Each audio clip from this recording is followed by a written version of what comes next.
Hi, welcome. Hello. Hi, I'm happy that you're here. I'm glad to have you. What's going on? I'm glad to be here. Thank you for having me. What's going on, Miss Melody? Nothing much. I was just running around trying to get prepared for this interview I was so excited about. Um, I'm just happy that I have a passport bro here to talk to because I've been hearing a lot of things, positive and negative, about passport bros. So I'm happy Mm, you're. okay. Yeah, absolutely. I'm happy to be here and let's get this conversation going. Let's go. So, tell me a little about yourself. First of all, where are you from? All right. So I am born and raised in Brooklyn, New York City. Went to high Mm. school in New Jersey. So I lived in Newark, New Jersey. Went to high school in Montclair, New Jersey. And then from there, went back to the city. And then 10 years ago, I relocated to Massachusetts. So maybe about 30 minutes north, about 30 to 35 minutes north of Boston. Oh, wow, you've been everywhere. So, from all those places you've lived, what was your best? What was your favorite place to be? My favorite place to live. See, that's a good question, right? So I would Mhm. say my favorite place to live would probably be Brooklyn, due to the fact of my Caribbean background. So where I grew up Flatbush, Brooklyn, to be exact. So, um, like every it was basically like little Caribbean, like like my neighbors were either Haitian, uh, Trinidadian, Guyanese, Bayesian, from the Barbados, so we call them Bajans, Mhm. and then we had our Hispanics, our Puerto Ricans and Dominicans, some Cubans too, but definitely like we had our Puerto Ricans and Dominicans. So I like that everyone knew each other, different cultures, different backgrounds. So that I would say that I like that. I like that So, the most. Newark too. Newark too. I I did was like gonna Newark say, too. you better pick up Jersey. Okay, we're not gonna do that right now. No, absolutely, absolutely. I definitely, yeah. Newark too. Newark definitely has a place in my heart. 973. Um, Yes. yeah. So I would say, but I mean, if I had to pick my number one, it would definitely be Brooklyn, and then number two would be Jersey, and number three would be where I'm at now. But I like Okay. all three places for different reasons. You know what I mean? So. Right, but you came from the hood in New Jersey. You said Newark. That's like one of the hardest hoods in Jersey. How was that? You weren't like, how was that living where so much crime and poverty?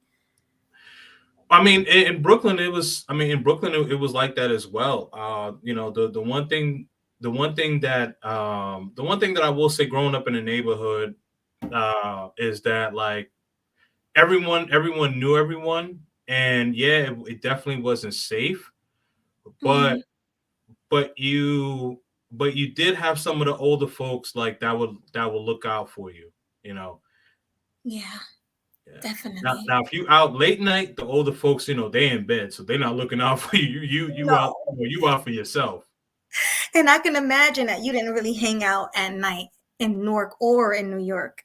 Well, yes, I did. So a little bit about me. So I have a club promoter background. So I was throwing events. So I was throwing events in New Jersey and in New York City. And there's a club called Webster Hall, and I actually managed Webster Hall for a while. Wow, I know about Webster Hall. Yep. Yeah. Yeah, I used to go there. I also have a background in like hosting parties and promoting parties, and I was a bottle girl, so I know that life. I know that nightlife, definitely. Yeah, absolutely, Definitely. absolutely. It's Yeah. funny, we might have crossed paths before too, in person. Oh, trust me, you will remember if you cross paths with me. You would definitely remember. But no, Yeah, we probably did. yep, We definitely probably did. absolutely. So, well, how old are you, if you don't mind me asking? Oh yeah, no worries. So I'm 37 and I'll be 38 in February. Oh, okay, cool. So you're not an Air. Well, I'm an Aries. I'm a March baby. You're not. You're not No, an I'm an Aquarius. Aquarius. Okay, Yeah, cool. yeah. At the beginning of February. Beginning, yeah, not the end. Yeah. Got you. So, why did you decide to make your channel, and how long have you been on YouTube for? A good question. So, what made me start my channel? So, I started my channel with one of my best friends who I went to high school with, and he goes by the name the Flyboy Way. And he and I would travel together, and I would just see him like just pull out his camera, videotaping, just just getting content and stuff like that. And just watching his channel and just watching his channel grow, kind of inspired me. And then what he would do is that he would have like he would do like a live stream, and it would basically be like a pregame before he traveled to a whatever destination that we were going to. And Mhm. so he would pull, he would have me on the panel, and so I would be, and having these conversations. And so he pulled me to the side and he said, you should start your own channel. And so I was like, well, I never really, I was like, well, what would I call it? And then he kind of just broke everything down to me as far as like the things that I like to talk about. And so he said, well, these are things that you can actually talk about on YouTube. And Mhm. so I just started following a lot of content creators that were talking about the things that interest me, as far as dating, relationships, traveling, and things of that sort. And then last year of July, that was when I officially launched my channel. And then I Mhm. really didn't start to take it serious until I would say late December, early January of this year. So that was when I really got my behind in gear.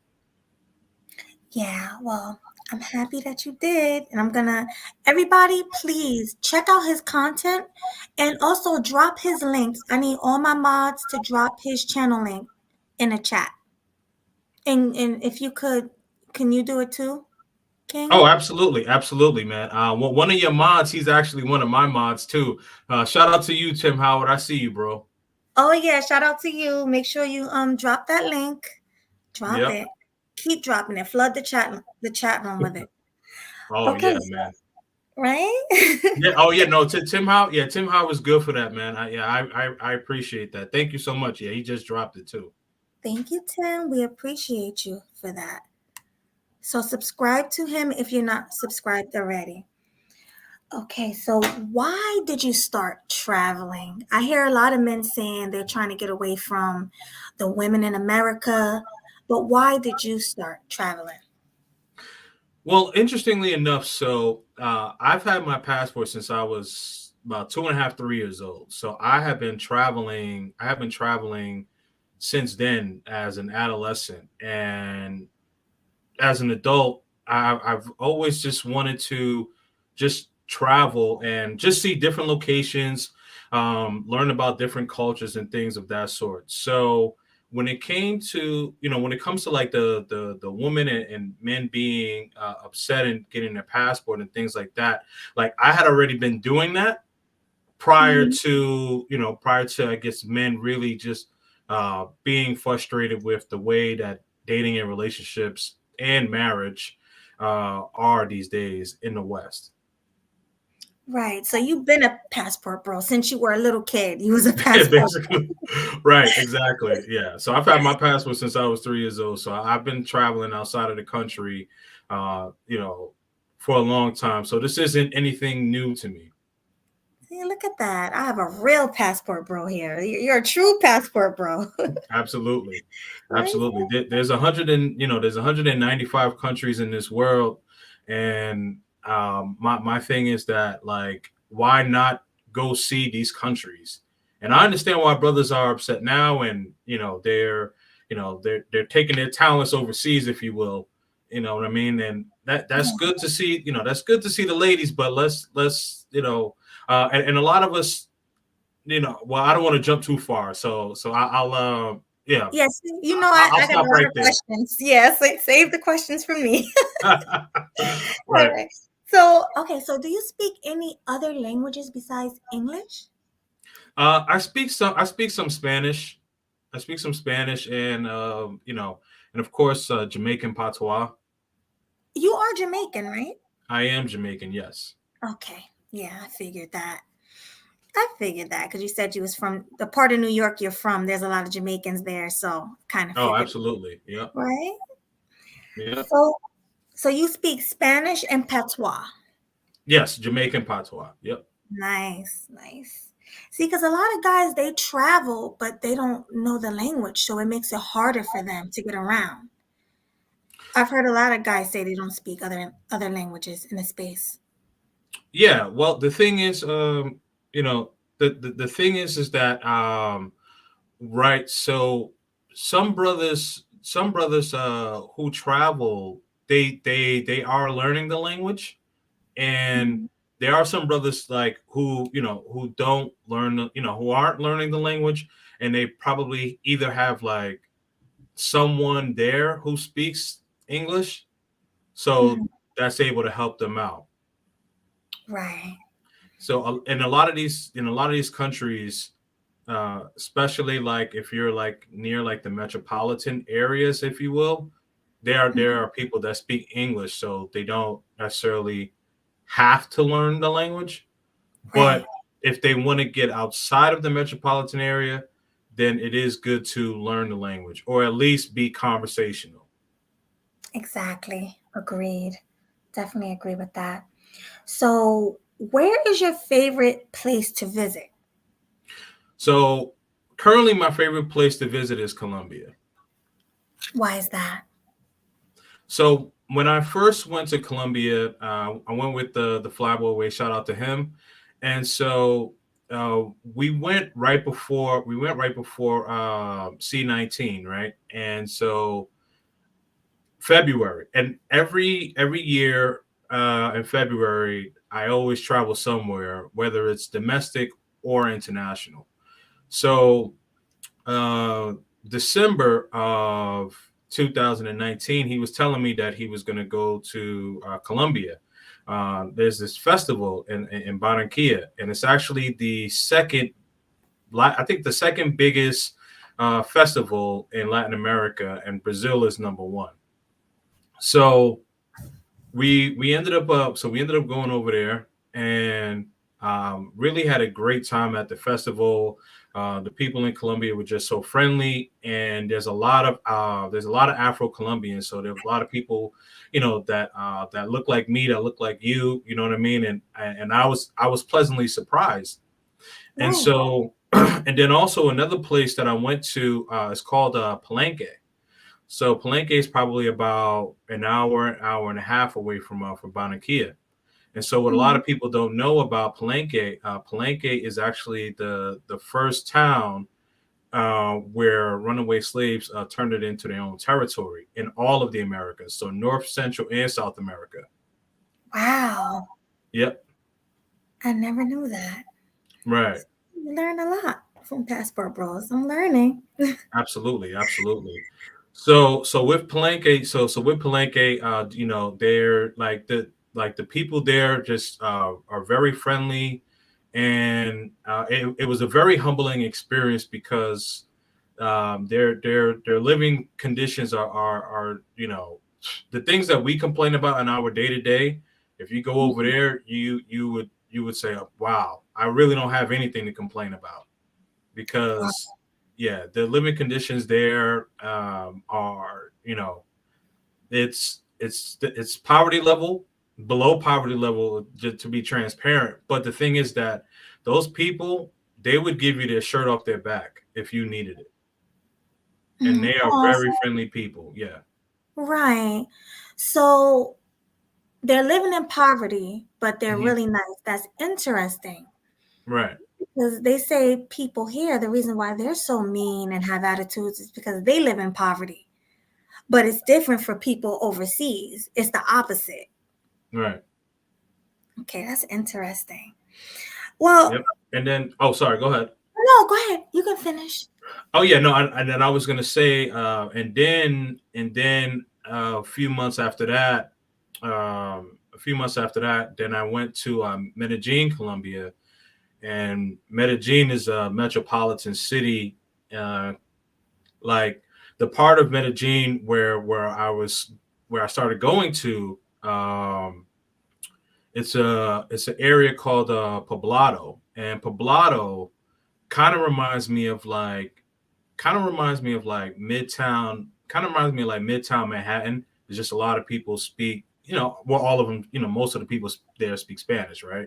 And so, I just kept going there, and then I got an apartment there, and so now, excuse me, and so now I go there about 6 to 8 times a year, and when I'm not there, I turn that into an Airbnb. So I Smart. rent my apartment out, yeah, when I'm not there. That's smart.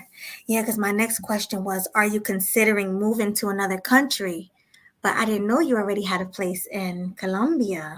Yes.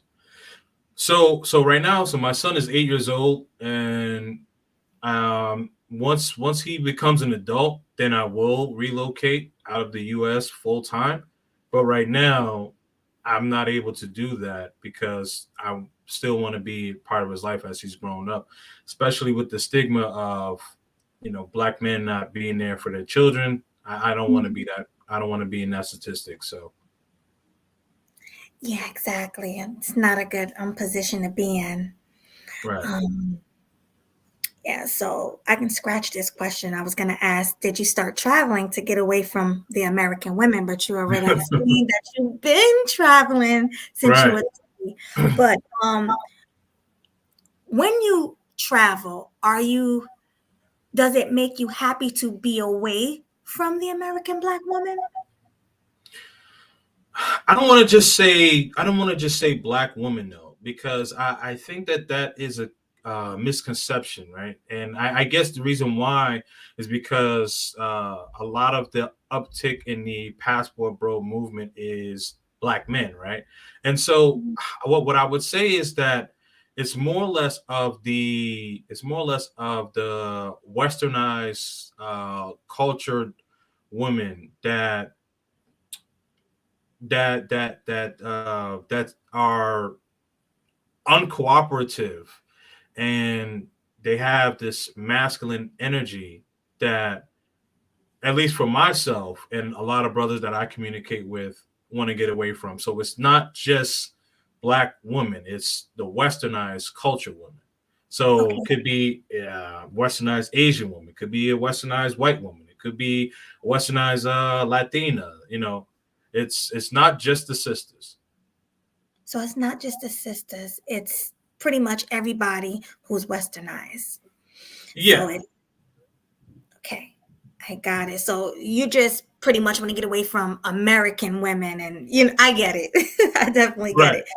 But Yeah, we got brothers brothers in the UK, and they say that it is just as bad over there as well. So right. So my next question for you is, are the women there more submissive than American women? Is that the real reason a lot of brothers want to get away from here?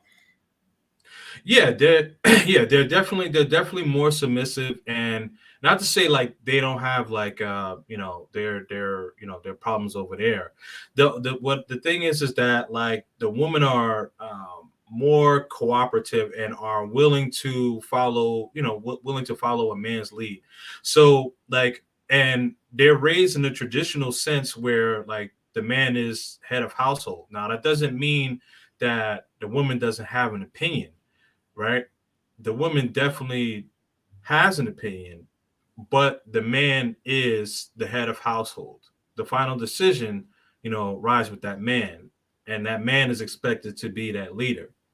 And men, we want to be leaders for the most part. There are some men, obviously, you know, they just, they're not leaders and they have to step their game up. But I'm speaking to most of the men who do travel, and the men who I'm in, constant communication with.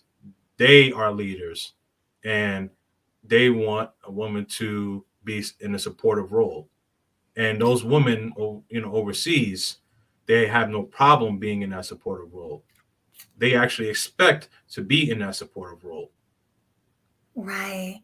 Well, we know the reason why a lot of westernized women are not in that supportive role is because feminism is a big part of the Western culture. Right. Feminism. So, is feminism as big in other countries as it is in America, or do they have feminism at all in these countries? Uh, so there are, so that's interesting, right? So they are starting to, like, you are starting to see some feminism, come into play because, like, you have the Americanized culture that is starting to seep through, whether it be on television, media, and stuff like that. So these countries overseas, they're watching like the American content. So you are starting to see some of it, but for the most part, no, it's still traditional there. Men are still valued, men are still head of household, and men are still appreciated. Right. So, they're just better women overall. Let's be honest. They do Yes, everything better. yeah, I mean, yeah, better in the sense that they're cooperative. Yes, absolutely. Right. Well, not only are they cooperative, I've heard what's his name? Austin? Austin Holloman, shout out to Austin. That's my guy Shout out right to there. him. Right. I also heard him say that their hygiene is better than American women. And also they're more in shape than American women. What's your take on that? As far as hygiene, well, I don't want to say like American women don't have bad hygiene, but what I will say is that especially in Colombia, like they take like women take like probably like three showers a day, if not more. So they are very clean. And then when it comes to, I'm sorry, you said hygiene, and what was the second part? And like weight. Oh, Like wait. Yes, correct. Yeah. So the thing is, like, so they know that they have to compete because there's so many beautiful women in Colombia, not just Colombia, but in all these countries, that they know that, like, in order to keep a man, they're going to have to compete for him. So mhm, shout out to Taylor Made Dreams. He said this one time, and he said that you could throw a rock and you could hit 30 beautiful women, and that is true. That is true yeah. because yeah. So these women know that they have to compete, whereas in the United States, seeing a beautiful woman, depending on where you live, is kind of few and far in between. But over there, there's so many beautiful women. These women know that they have to compete, Yeah, they especially know. for a foreigner, like, and because they know in order for us to travel there, we have to have some means. We have to have something going for ourselves to be able to be over there. Right. Right, exactly. I do agree with that. Um Another thing I wanted to ask you is, do a lot of them have BBLs? Like, are a lot of them unnatural women?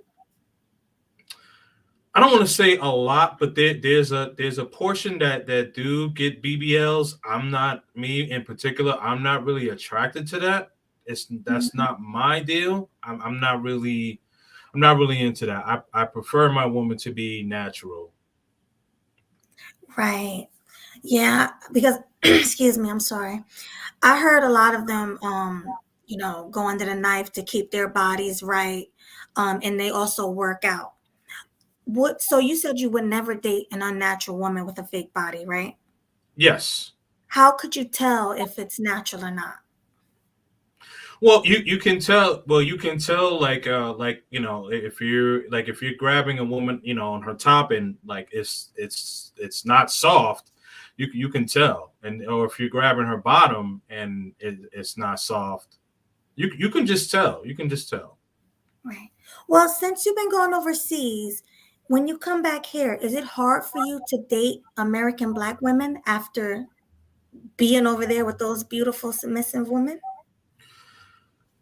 Is it hard? I don't know if I would say hard, but what I would say is that as I get, as I get older, my tolerance has lessened. Like, especially like the older I get, um, the more focused on myself, the the more resources I'm obtaining, Hmm. the less tolerance I have for nonsense. So I'll answer it that way. Okay, that's a good answer. All right, so how do the families of the women you date in other countries treat you? Like, are they prejudiced against you because you're an American black man? No, so actually, I have been in a relationship with a woman, almost about 3 years, and she and I just recently broke up in August, and her mother, well, her parents, mother and father, really liked me a lot, and her father just asked me what my motives was, and he just addressed me as a man, and that's something that I can respect. Didn't matter whether I was from the United States or not. This is a man that's with his daughter, and he just wants to know what his intentions are. He wants to make sure that his baby girl is going to be cared for, and any father should want that for his daughter.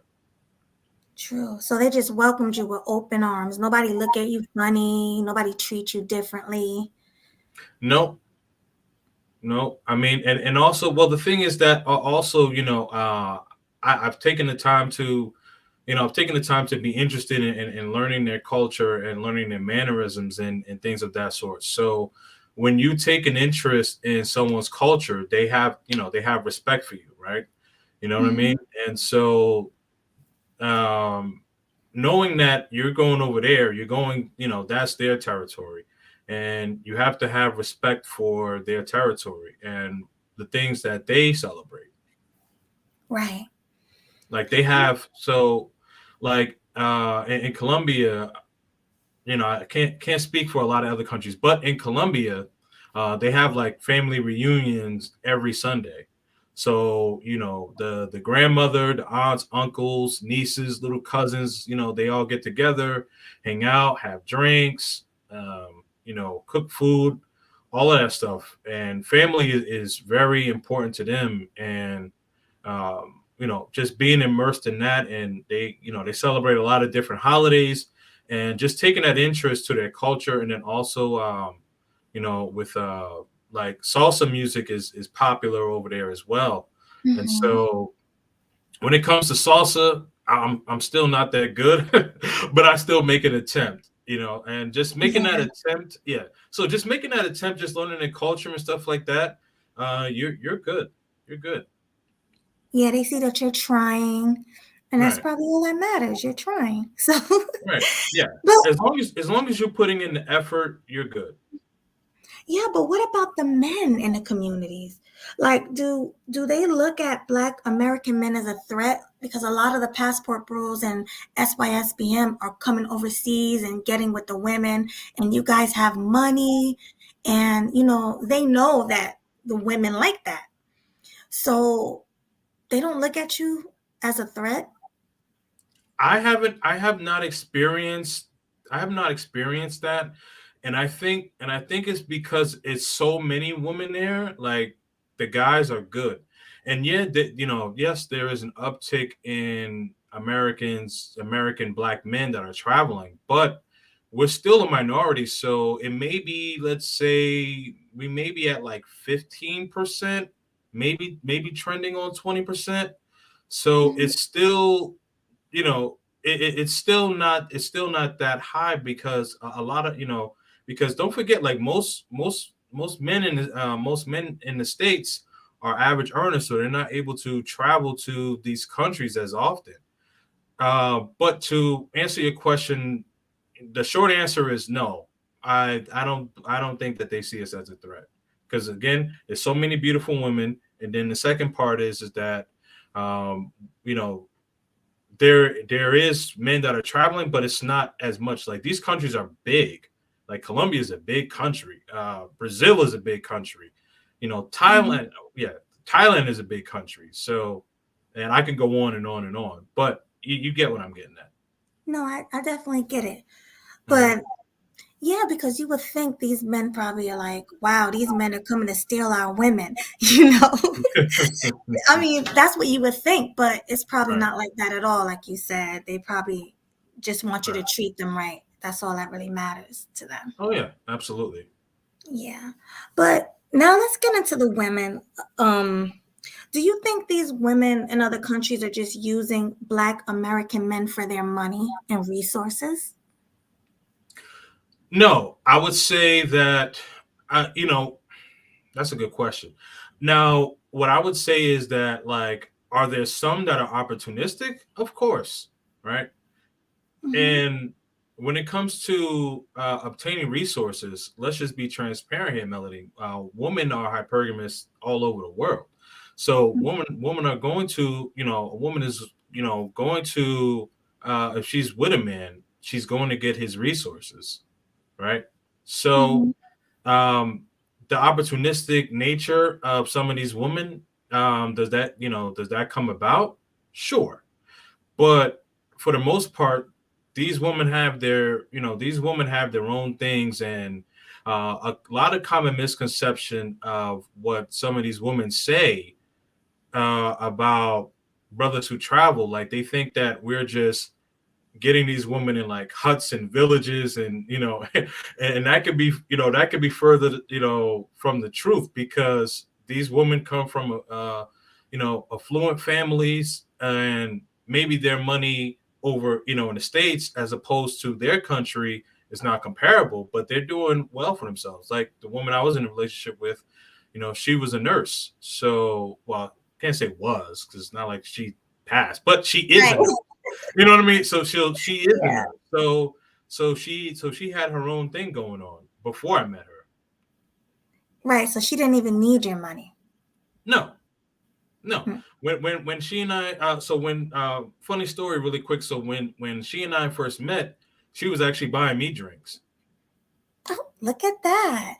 I actually had a conversation on my panel, I believe it was 2 days ago, when somebody was saying those women cannot afford to buy men anything, and I'm glad you said that because you just debunked that completely. Yeah, I mean, well, and I don't know, the person that said that, but I mean, I would just kind of just push back and just say, well, depending on where you are meeting these women, though, because if you're going to um like if you're going to like the red light district and meeting these women, of course, like these women, are not able to, because they have to sell their body in order to obtain money, so they want your money.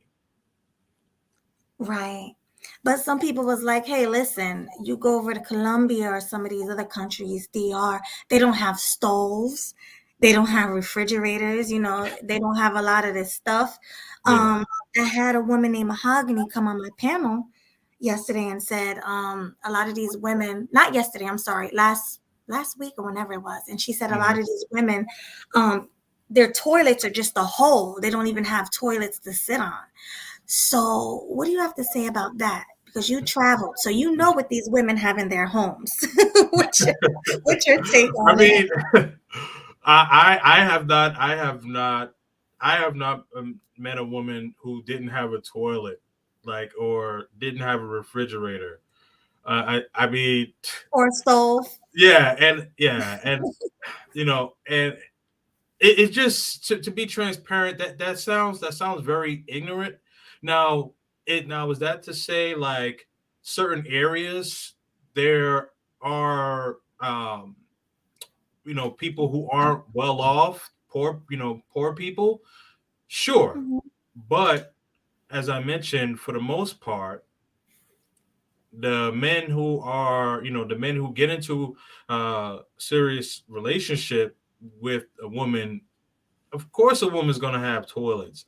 Like, as Austin said, and I will corroborate this as far as with the hygiene.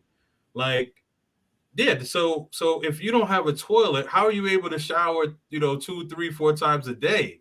It just, it's that comment is asinine. I'm sorry.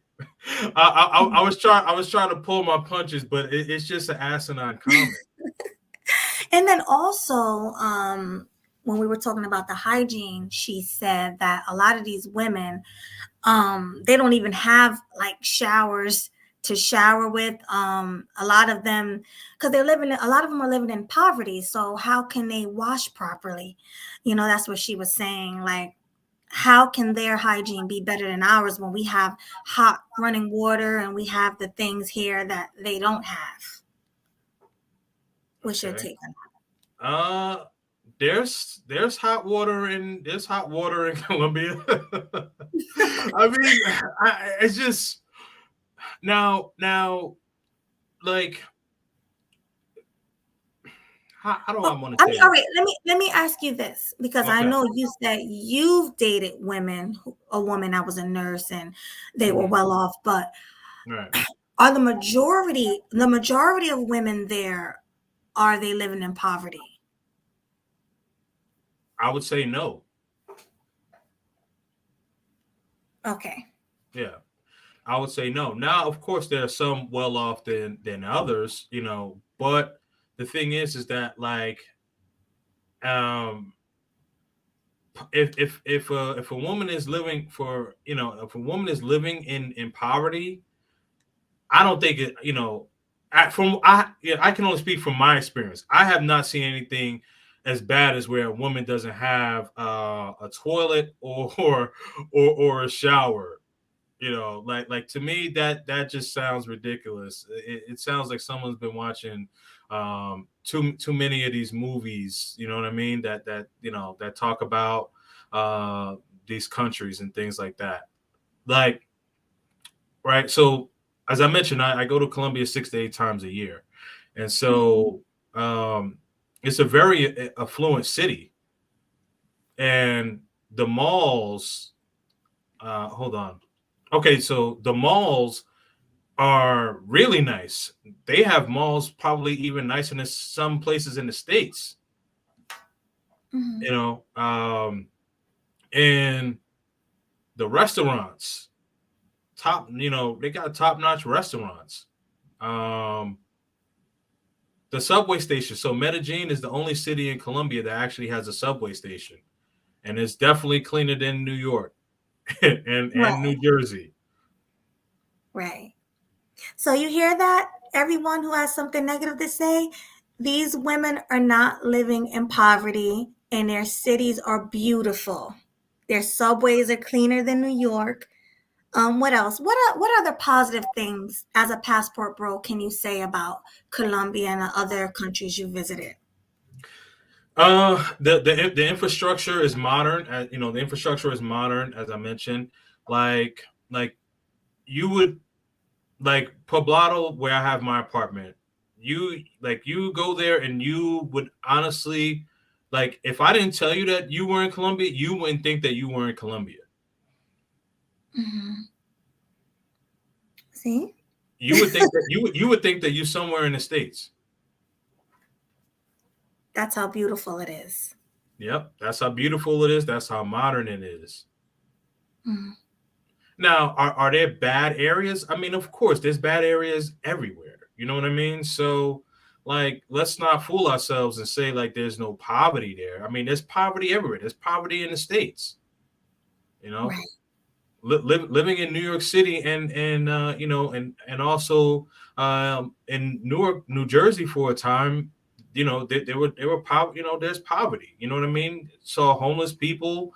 Um, that's everywhere. But just to say like all of these women are just poverty stricken and they're uneducated, or they're just trying to use us for our money, like come on, come on. Right. Now every woman wants to be taken care of, and that's cool. A man's job should be to be head of household, as I mentioned. I have traditional values. I was raised traditionally. I was raised to be that man, that leader. You know, and that's not to Mhm. say my word is law. Of course, I'm going to value the opinion of my woman, but my woman is going to trust me to be the final decision maker. Right. All right, well, thank you for that. Let me read these super chats before they disappear. Tim Howard 5. Thank you for the $10 super chat, Tim Howard. He says, Salute, my guy Tim. salute. He says, women overseas are much better in almost every category that pertains to the into the dating market. Much respect to Melody and Kings and Dreams. Great collaboration. Thank you. Salute, my guy. Appreciate Appreciate that. you. Let me go to the next one. I hope I didn't miss any. I think I saw a couple of them. Hold on one second. Um. Oh, Game Changer. Game Changer, thank you for the $5 super chat. He says, hit that like button. Shout Yes, out to please. Game Changer. Shout out to Game Changer. Man, listen, man. Game Changer, I gotta, man, we gotta do some work together, bro. Cause man, I like Game Changer a lot. I like him a lot, man. Yeah, he definitely has some dope content. Yes, he does. Salute to you, Game Changer. Salute. I thought I saw another one, but I'm not seeing it anymore. Hold on one second. Okay. I think I missed it. Yeah. All right, so let me get to the next question. Okay, you already answered some of these questions. Um, do you think these women really love you guys for who you are? You already answered that, or just for the money in your pockets? Now, this is a big one. Mm-hmm. Do you think the women overseas, fetishize black men for what's in their pants? Because, rumors about you guys having, big Mm-hmm. penises and things like that. Do you think a lot of times these women just fetishize you? I think that's partially true. I think that's partially true. And you know, I think that with the music, whether it be like hip hop or Caribbean music, um, movies and things like that, they I don't know, I think it's about what's in our pants, but it's also about our swagger as well.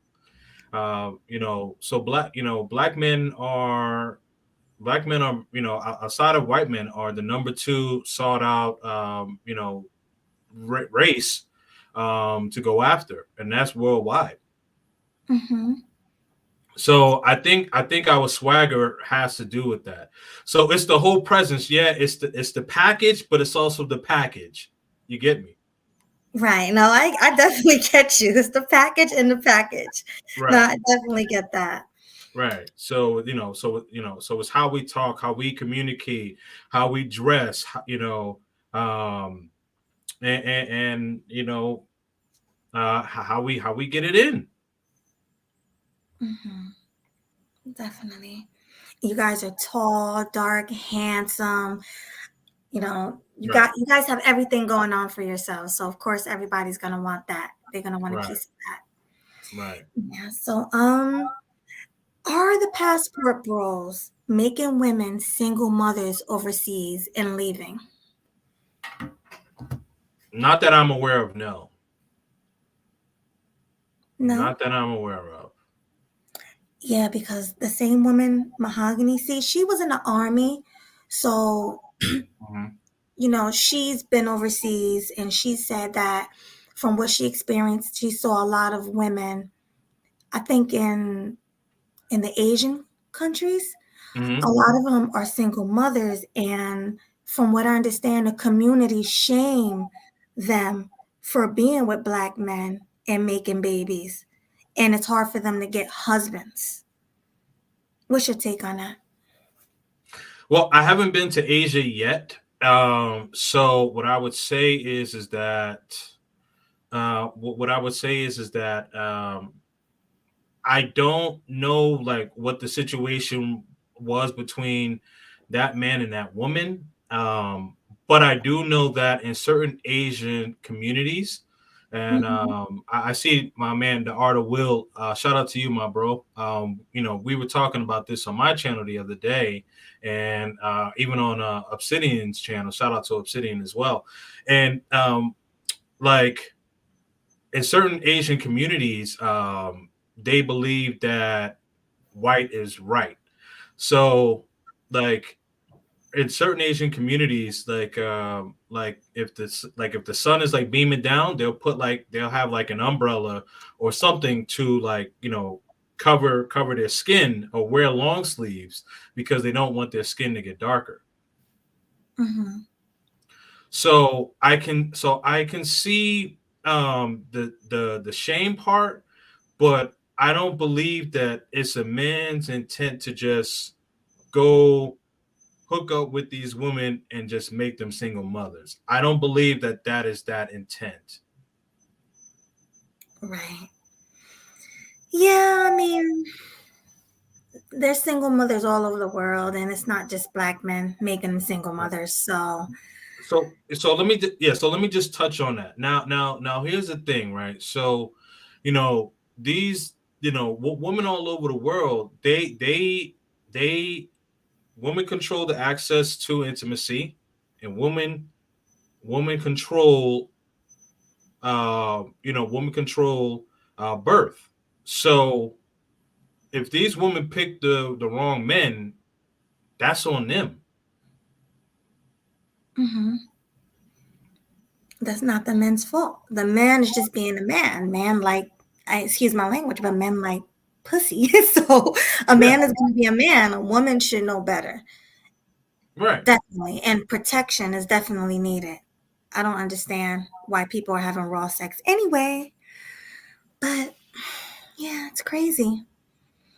Oh well, I know why they having it, but Yeah, you know, right? oh, I know why they having it. It's good, but you know what I mean. The thing about it is that but these women who choose to give birth to these children have to be held accountable. Facts. Big facts.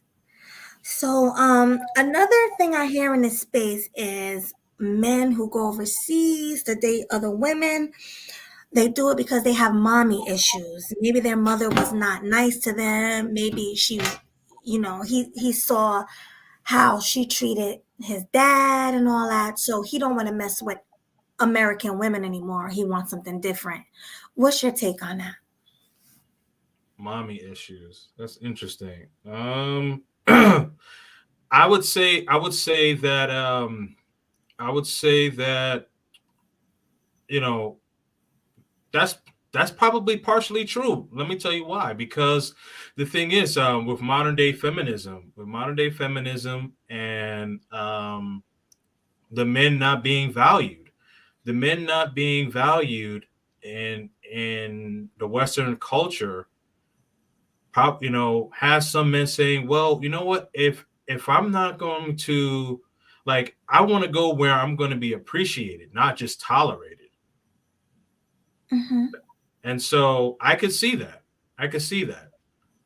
Yeah, they Men, hate. here's the deal. Sorry not to cut you off, Melody, but here's the deal. Men want to be appreciated, and if men don't feel that appreciation, and they have the means to go to a different location and get that appreciation, they're going to do that.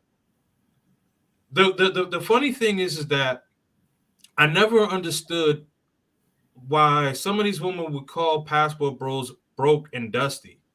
Do you know how much money it costs to be traveling to all of these locations consistently? These men have to have something going for themselves in order to do that. And I believe that these women, and I don't want to just say black women, I want to say women in general, are feeling some type of way because they know that these men have means and resources.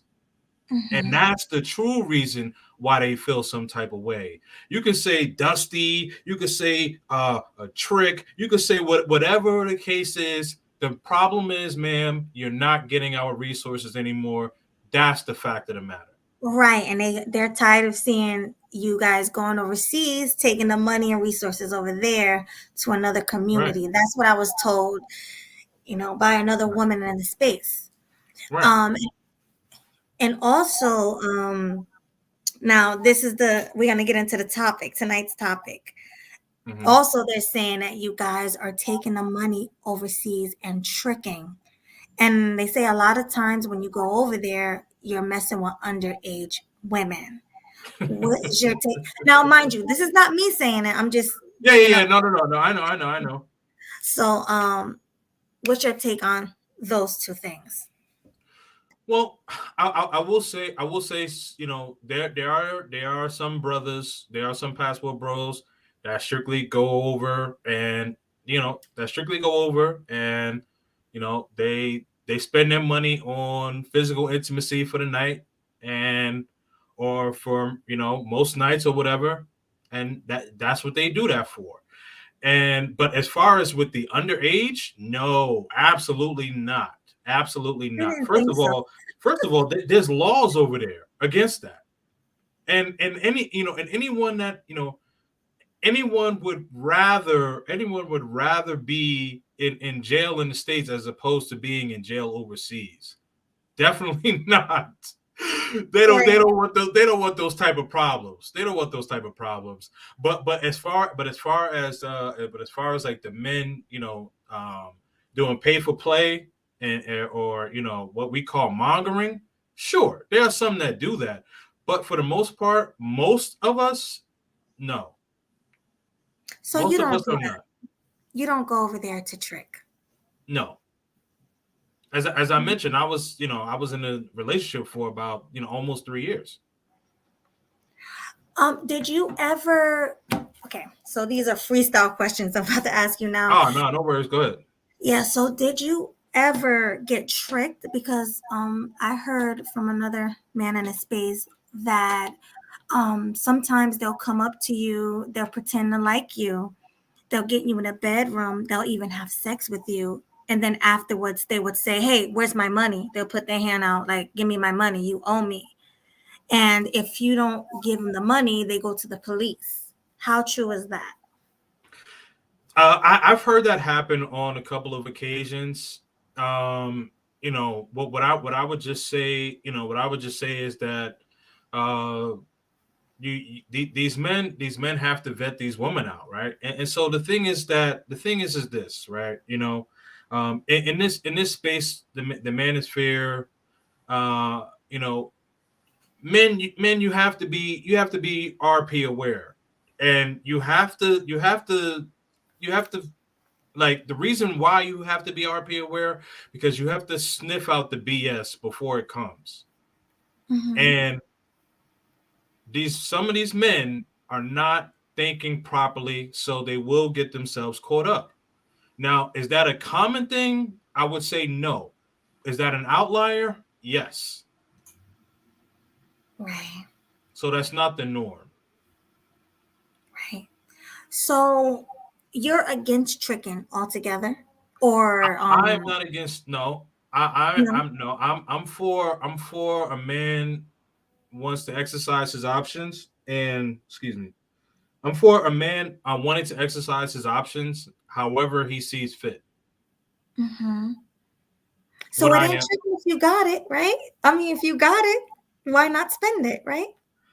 I you know I me what I would just say is that like if that's if that's what fulfills you, cool. But what I would say is that um most men want to build businesses overseas.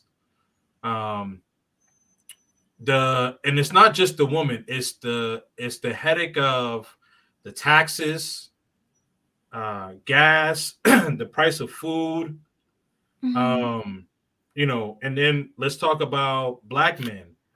In the United States, we walk into a place or whatever, it's like we Mm-hmm. know we're black.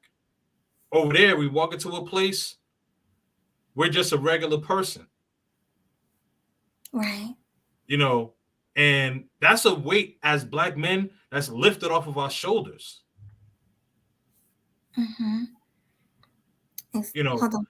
because some places that we walk into in the States as black men, we feel uncomfortable. Right. So, But over there, we're just we're just a regular person. or they say, oh, black man, like, oh, like they're happy to see us. This is really good to know because my brother, he travels. He's a passport bro, and I worry about him sometimes. So it's, it feels good to hear positive things about traveling as well. Yeah. Oh yeah, That is absolutely. always negative, you know. Well, I mean, the negative connotation is, is from the white knight pandering simp men. Those are blue pill guys, and the bitter modern woman. And I don't want to just say black woman because there's some bitter modern white woman, there's some bitter modern Asian woman, there's some bitter modern Indian woman. All of that. Right, but let's So be honest. Majority of the bitter modern women are black women in America. We got to be honest. oh yeah, oh yeah. I'm just saying like it's not, I haven't just heard just only black women though. Like I've heard white women. Like the other day there's this Asian woman, and she was talking mess. You know what I mean? But Mhm. oh man, the article you said something. I I'm forgot sorry. her. You guys mute up. Oh, there's an echo. Hello? Yeah, please mute up. I'm sorry. Go ahead. I'm sorry for that. Oh yeah, no. I was just gonna say that I was gonna say about the Asian woman. She was talking mess about the passport bros. So my whole point about it is that like it's not just the sisters. Mostly the sisters probably, but but I've seen a white woman and I've seen some Asian women do it as well. That's all. That was my whole point. Well, the passport bros seem to have a negative image. Do you feel it's somewhat justified? No, No? Why is that? nope. The reason why I feel as though it's not justified because like whatever a man is doing in his own time, that's his business. As long as it's not affecting you. Exactly. Well, thanks for that. Do you mind taking some questions from the panel? I already brought them up. So Yeah, so let's go with Marty McFly. you I want to see start with him? yeah, yeah, because he put you tricking. Oh no, I got a bunch of those. That ain't towards you or nobody on the panel.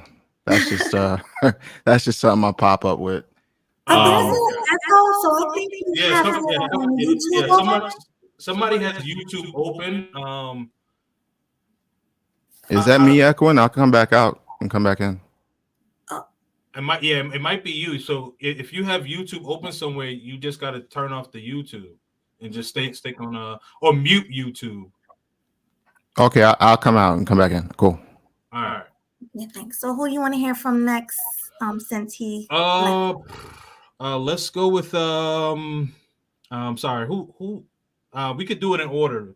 I think it was Classy. I think it was it was Classy. Okay, all right. It was classy, What's yeah. going on, Classy? How you doing, brother?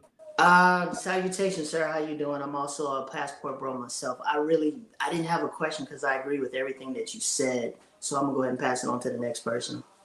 All right, cool. Okay. Let's go with DCL for life, Mills. Hey, DCL for life. Hey, what's up, y'all? Yeah, I was calling. I was just saying, I agree with him with the like, why. I was wondering why people care what you do, what you over there for. Like I agree with you with that. Yeah, absolutely, absolutely. I mean, the thing is, like, I have some, I have some passport bros that strictly go overseas to monger, and they do their thing. That's not my thing. You know what I mean? Like now, Right.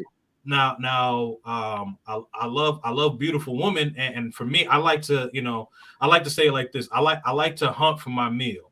That's me. You know what I mean? Yeah, exactly. Yep. And I know I have a lot of charisma about me, so I can get a woman that way. Not to say if a dude is doing pay for play, he doesn't have charisma. I don't want to say that, but all I'm saying is that for me personally, I rely on my charisma. Right. And because me personally, I just look at it. It's just it's the same thing is happening. It's happening in the United States. It's happening over there. It's happening over there. It ain't no different. Mm-hmm. Absolutely, brother. Absolutely, man. Well, thanks for that. You have anything else to say before we move on? Oh no. Somebody else can go. All right, thanks. Hey, Yeah, Blue let's go with TV. Hey, yo, what's good? Hey, what's going on? Salute. How's it going, man? Salute. I'm pretty much was saying that in another show that we need to start going out the country because our opportunities, we don't have none here. It's limited. And you could, like you said, you could go out there, you could start building. People could live out their expectations. We can't live out our expectations in America. It's permits this, that. It's a system really designed to keep you down and keep you out. So we got to get out. You know what I mean? And we get out and start building and getting into that. Like you said, you don't have to have permits. I think black people, a lot of these issues that we have, we won't have. Mm-hmm. Absolutely. And I mean, you know, the thing is that there's what, like 100 and what did they say? Oh, okay. Sorry about that. I thought there was a message towards me. Sorry about that. But what I was gonna say in response to you, News, is that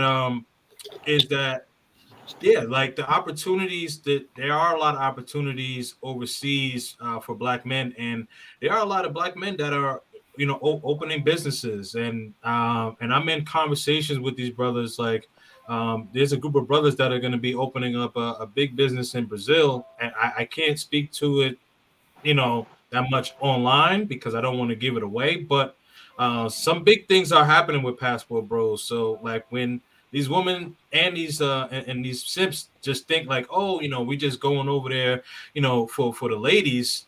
I mean, yeah, of course, having a beautiful woman is cherry on top, but you want to make money there. You know what I mean? Yeah. Like I'm over here in the States, but I'm still getting money while, you know, from Colombia while I'm here in the States hanging out with my son. Yeah, that's like what's that? I don't know if y'all familiar with the guy that's from Tupac. He in another country, and then the guy that was on Biggie, what's his name? Loon. They out in a whole other country, just peaceful. You know what I mean? Meeting up with each other, business going on, people opening up shops and everything. So you're really starting to see even some people that been in the hip hop industry, even they moving out the country because they can again do more. They don't have this noose on their neck. They don't have to get permits. They don't have to do this and go do that. Right. Absolutely. I mean, the thing is that, you know, there's 195 countries in this world. Like, why should we just be subjected to just, you know, just sticking with one? Like that's no, man. That to me, that is the true slave mentality. Yeah, that's what I agree. And I think the whole thing is that's why they label it Passport Bros. Like even the label was Passport Bros. Like because you want to go out the country and just either be treated better, get ahead more in life, have a family, leave generational wealth. We can't leave no generational wealth over here because they got a system designed to take it from us some type of way, some loophole to take it back, or you got to pay for this. You never own it. You go out in another country, you buy it, you own it. That's it. Exactly. You don't got to keep paying for something that you own. Over here, you keep paying for shit that you own. You own the house, and you keep paying for the house. Right. Yeah, absolutely. They, you know, and that's the thing. They nickel and dime you to death over here in the States, man. They nickel and dime you to death, man. You know, absolutely. All right. Well, that's all I had to say. Melody, Yeah, man. Salute, man. Thank you. Respectfully, Melody. Make sure y'all subscribe to the page. Make sure y'all subscribe to the page, all right? Word. I have a question, but I will go after Art of Will and Marty McFly. The Art of Will. What's up, my boy? Hi, Art of Will. One. Hello. That's my dude right there. That's my dude right there, man. So, you have any questions for King and Dreams? No, just here to show support. And I know one of your mods is moving like a cornball and is talking about he wants to cook him. But at the same time, me and him was going back and forth in your chat because he moves like a dating cockroach. Oh no! I'm Who's sorry that? about that. Who's that? Black Ops? Black Ops, yeah. Talking about how he could let him up. Let him up. He's talking about he could take my girl, man. My girl would stab him before he even comes with his arm. Yeah, you could you see. Okay, so I don't know if you guys could see my background, but winter is coming, man. Winter is coming. So let Black Ops up. Let Black Ops up. Oh yeah. I don't mind a little smoke. Let's go. Black Ops, you can hit that link. It's down there for you. Hit the link if you want to come. What's up? Hey, what's up? Right. I got some. Knowledge and relationships, my boy. What's going on, man? Kings and Dreams, salutes to you. Our will salute. Miss Melody, thank you for this awesome interview with Kings and Dreams. I just came out to support. Thank you for coming through, my boy. I appreciate you. We appreciate it. I appreciate all of you guys. Thank you. All right, so, At least let's go at Marty McFly. Yeah, what's going on, Marty McFly? Hey, what's up? Is my audio cool now? Yeah. Okay. Hey, before you say anything, man, Back to the Future was my favorite movie growing up. Yes, sir. Is that me with the echo? Yeah, that's you, bro. Okay, I don't even know why I have echo all of a sudden. It's okay. Just do it when other people talk. Okay. Now you were saying something, Kings? Oh, I said to Marty McFly that Back to the Future was my favorite movie as a child growing up. Mm-hmm. Oh yeah, mine too. The first one. Yeah, I like the first one. Yeah. Well, I like the first two. The third one was whack with the train. I ain't like that one, man. Yeah, with the Western type of. Yeah, with the Western and all that. Yeah. But 1 and 2, man. Listen, I could watch that all day, man. I could watch that all day. Yeah. Absolutely. So what's going on? Knowledge and relationships. You got a question, or you just here chilling? Well, I think Marty was next. I'm sorry. Oh, Marty, you did have a question. My bad. I'm sorry. Yeah, I just want to figure out my audio. I don't know why you guys are getting an echo with me. My bad, Marty. Does it sound like a feedback or something? Because I don't hear it on my end. No, you cool now. Oh, okay. Actually, I didn't really have too much of a problem with what he was saying. I was just making the comment in the chat. It's like, and I know you conducting the interview, Melody, but it's like always like a deposition. It's like, did you trick? Did she lay in your bed? What happened after? It's like always like you got to bring a lawyer up here, or some shit. Like, and I get it. It's for the content, but it's like, why? Let me ask you a question, Melly. Why do you think that is? Well, he came up with the title. Mm-hmm. Yeah. I mean, like. So Melody. Yeah. So Melody. So Melody and I. Sorry, Marty. Can you mute yourself? Okay. Yeah, sorry. Yeah, so Melody and I, we talked offline about the concept and really just wanting to shed light, because the negative connotation is that passport bros, they all just trick, and all they do is just spend their money on women and all that, and it's just like whoa, like calm down a minute. We actually have some business savvy to ourselves, you know what I mean? Like I mentioned, like if I'm gonna be going to Colombia 6 to 8 times a year, why not when I'm not there make some money? You know what I mean? Like that's the thing. And so now that I have my apartment there, I'm looking for a second and third apartment. Like this isn't the game. This isn't the game, man. I listen. Well, you know how you kill all that. I love beautiful women, but come on, I love money more. You know how you kill all that real easy. Yeah. I always take the approach. Let's just. Yeah, this is me, Marty. Okay, yeah. I always take the approach. Am I echoing right now? Because I don't hear anything. No, you good. Yeah, just go ahead. Okay.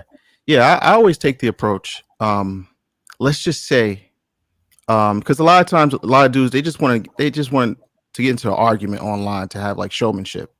So you got to also look at that too. So I always take the route of, okay, cool. Let's just say everything that you're saying is perfectly legit. I'm a trick. I have no game. I apparently I'm rich because I could travel all the time and spend all my money. So can't say I'm broke. Okay. So, but let's just say everything you're saying is correct, right? In a perfect world, you got me back to the wall. My response is, what you gonna do about it? What comes next? You gonna meet me at Spirit Airlines at the gate, ready to have a tussle in front of the feds? Like, what are we doing next? Like, and they can never answer that question. Right. You know, I'm not saying I do any of that stuff. I'm just saying the amount of vigor these guys have for guys doing something overseas that they can't even verify, whether, you know, unless you're in a bedroom with somebody. I don't even know what you guys do in your own bedrooms, and you're here. So they be so I can't. mad. Yeah, the amount, because they matter at dudes possibly doing that, not even mad at dudes doing other dudes here.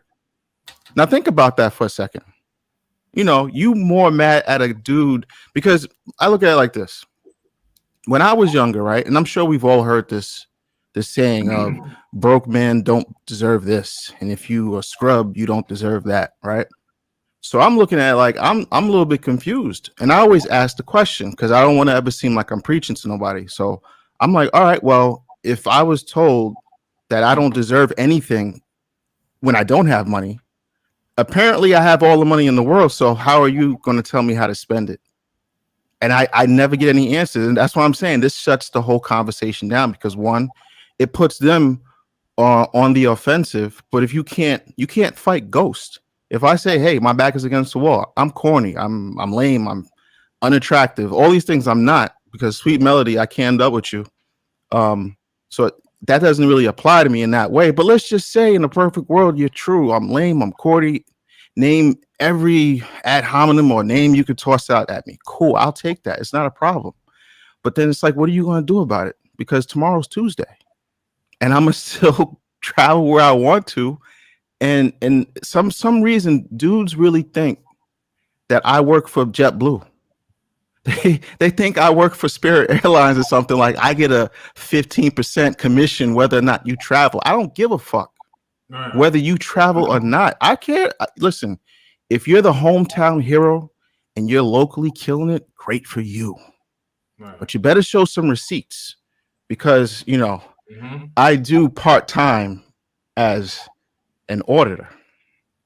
So if you're going to come up and say, you know, first of all, if you have an avatar, if avatar is your game and you never came up, you don't have really much to say to me.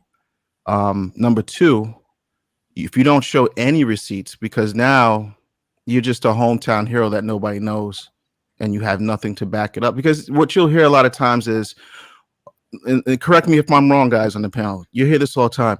Oh, and I try to use the vernacular, you know, because oh, you guys is just traveling because you can't get bitches. I get all the bitches in my hometown. Okay, let's just say I like to go with these stories because I don't want to deny anybody their fantasy. I go along with it. So I'm like, all right, cool. I believe you, even though I don't, but we're just playing with it. So, all right, so show me, since you're the hometown hero, right? You're the 007 of Crooked Street. Show me these beautiful women from your hometown that you get in abundance. And then it's silence. It's dissolving like salt water before your eyes. So that's why when I get on panels with people, you know, Otter Will knows. Otter Will, I've seen his receipts. He's legit. That's why I always, you know, I vouch for him. Guys who travel and get women have no problem really backing this shit up. It's really easy because you're proud of that shit. And moreover, here's how you separate. So let me just answer this question for Sweet Melody Media. You want to know if a guy is really tricking or doing whatever nefarious overseas? This is how you tell. It's real easy. When they show their receipts, look at the expression on the face of the women who are in the pictures, right? I'm going to give you a couple of tips. That too, but let me give you a quick tip. Guys that trick usually have to sneak photos of women, because when a woman doesn't like you, remember, I'm a photographer, right? So I know these things. When a woman doesn't like you, she doesn't want anybody to know the association with you. So that picture is a timestamp. So what I'm saying now is, when the guy who is tricking takes a picture of the female, if she's like kind of covering her face, if she's not really on display, because women love to be photographed. It's in their nature, right? Look at me, I'm beautiful. So anytime you pull out a camera and she's not smiling, she's not actually not in the frame with you like you're having a good time. And this is why most guys don't show pictures of their exploits, you know, because when you really get down to it, they have nothing to show. It's all talk. Me, you got to tell me to stop showing shit. Like the last time you were like, you can't show that much ass on my stream. You have to tell me, right? Because you know what? I'm proud of the chicks I knocked down, and they're proud of me because they're on the video, they're on stream, they communicate with me. I speak to them multiple times a day. Like at any point when I go to Colombia, I'm going to have interviews and podcasts with the very girls that I hang with, friends and whatever else. People are not scared to get on video and talk to me in front of other people. People are not scared to take pictures with me. It's not a secret. So that's how you could tell. And then you can always tell the type of women that they're taking pictures of. And this is why I get a lot of static, because I have very high class taste. You're not going to see me with an ugly woman, out of shape woman. She's probably not even going to be over 25, because I can do that. Most guys, you know, I'm going to be honest with you. You'll see some dudes, they'll take pictures. The chick will be out of shape. She'll have tattoos, and she'll probably be the neighborhood whore. And we're just keeping it real here, because, and I explain this to a lot of people. When people travel overseas, I don't have a problem with nobody tricking. That's not what I'm saying. What I'm saying is this: we have to be aware culturally of what we're stepping into. And the problem that we have, let's just say Colombia, for instance. Over here, we have like a color system: white, black, Chinese, whatever, right? Everybody's assorted. You could be like a white guy, but you'd be like the bottom of the pole, but you're still white, so you still got a leg up. In Colombia, it's a little bit different. They have a strata system. I think it's 1 through 6, right? Yep. So they kind of don't mix classes. I mean, you'll kind of get a mixture of 5 and 6, 4 and 5, right, 3 and 4, but you're not going to have a strata 6 person income talking to a 1 or a 2. It just doesn't happen over there. But the problem is, since we come from a more racial system, when we go to these countries, we are thinking, if she's a bad bitch, I'm just going to get with her. Not understanding the culture is, she is cute, but she's from a strata 2. Not to say you can't find diamonds in the rough. I'm not saying that. But what I'm saying is, a lot of dudes will go for the strata 2s and maybe 3s, because that's a lot easier to get than the 4, 5s, and 6s. Definitely. So a lot of times when you see people over there and they're with like the regular degulars, they might be pretty to American standards, but actually in that country, the men are giving you the side eye because you're walking around all proud and shit. And they're like, are you serious? So that's what I'm talking about. I'm saying, what I like to preach is, when guys go to these other countries, and I heard the gentleman say, I think it's King and Dreams, right? That's his name? Yeah. Oh, yeah. Okay. What he was talking about is in terms of buying properties and actually going over there with an agenda. Yeah, he's building wealth. That's what you're supposed to do, because in these different countries, it's not so much race, it's more class. So by him doing that and people going over there, like I said, everybody has their own thing. When you go to a certain country, you're going to have fun 2, 3, 6, 7 times, whatever it takes, right? But at a certain point, if you want to live there, you got to have an action plan. Like, all right, when I get there, how do I want to live? Do I want to live like the commoner? And that's kind of like embarrassing for you to come from America to go live somewhere else and live common. To be honest, that's just me. Not to say that you can't do it, but I feel if you're going somewhere where your dollar stretches a lot further, you should kind of go up a couple of ticks in terms of living standards.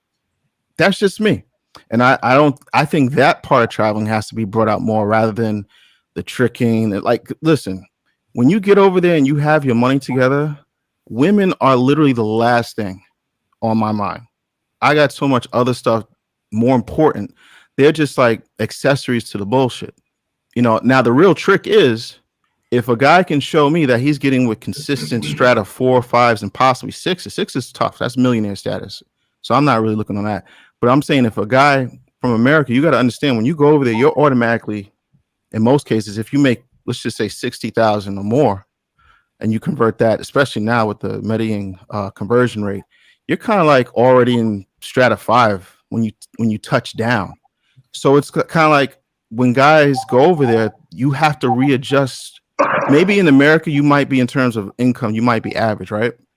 But you got to start carrying yourself like you're a 1%er over there. And a lot of times, like you've seen that Korean guy who just got murked when he went to Colombia for the first time. What did he do? He was a top 1%. I think he was a doctor or something, right? Yeah, something. Yeah, he went over there not understanding the culture, and he got with a strata. It looked like a strata 2, and he should have known. But he met off a Tinder. That's number 2 mistake. You don't meet women off of Tinder, and then he had a location that he wanted to go to, and then in the last minute she changed it on him. Like, oh no, let's meet here. That's red flag number 3.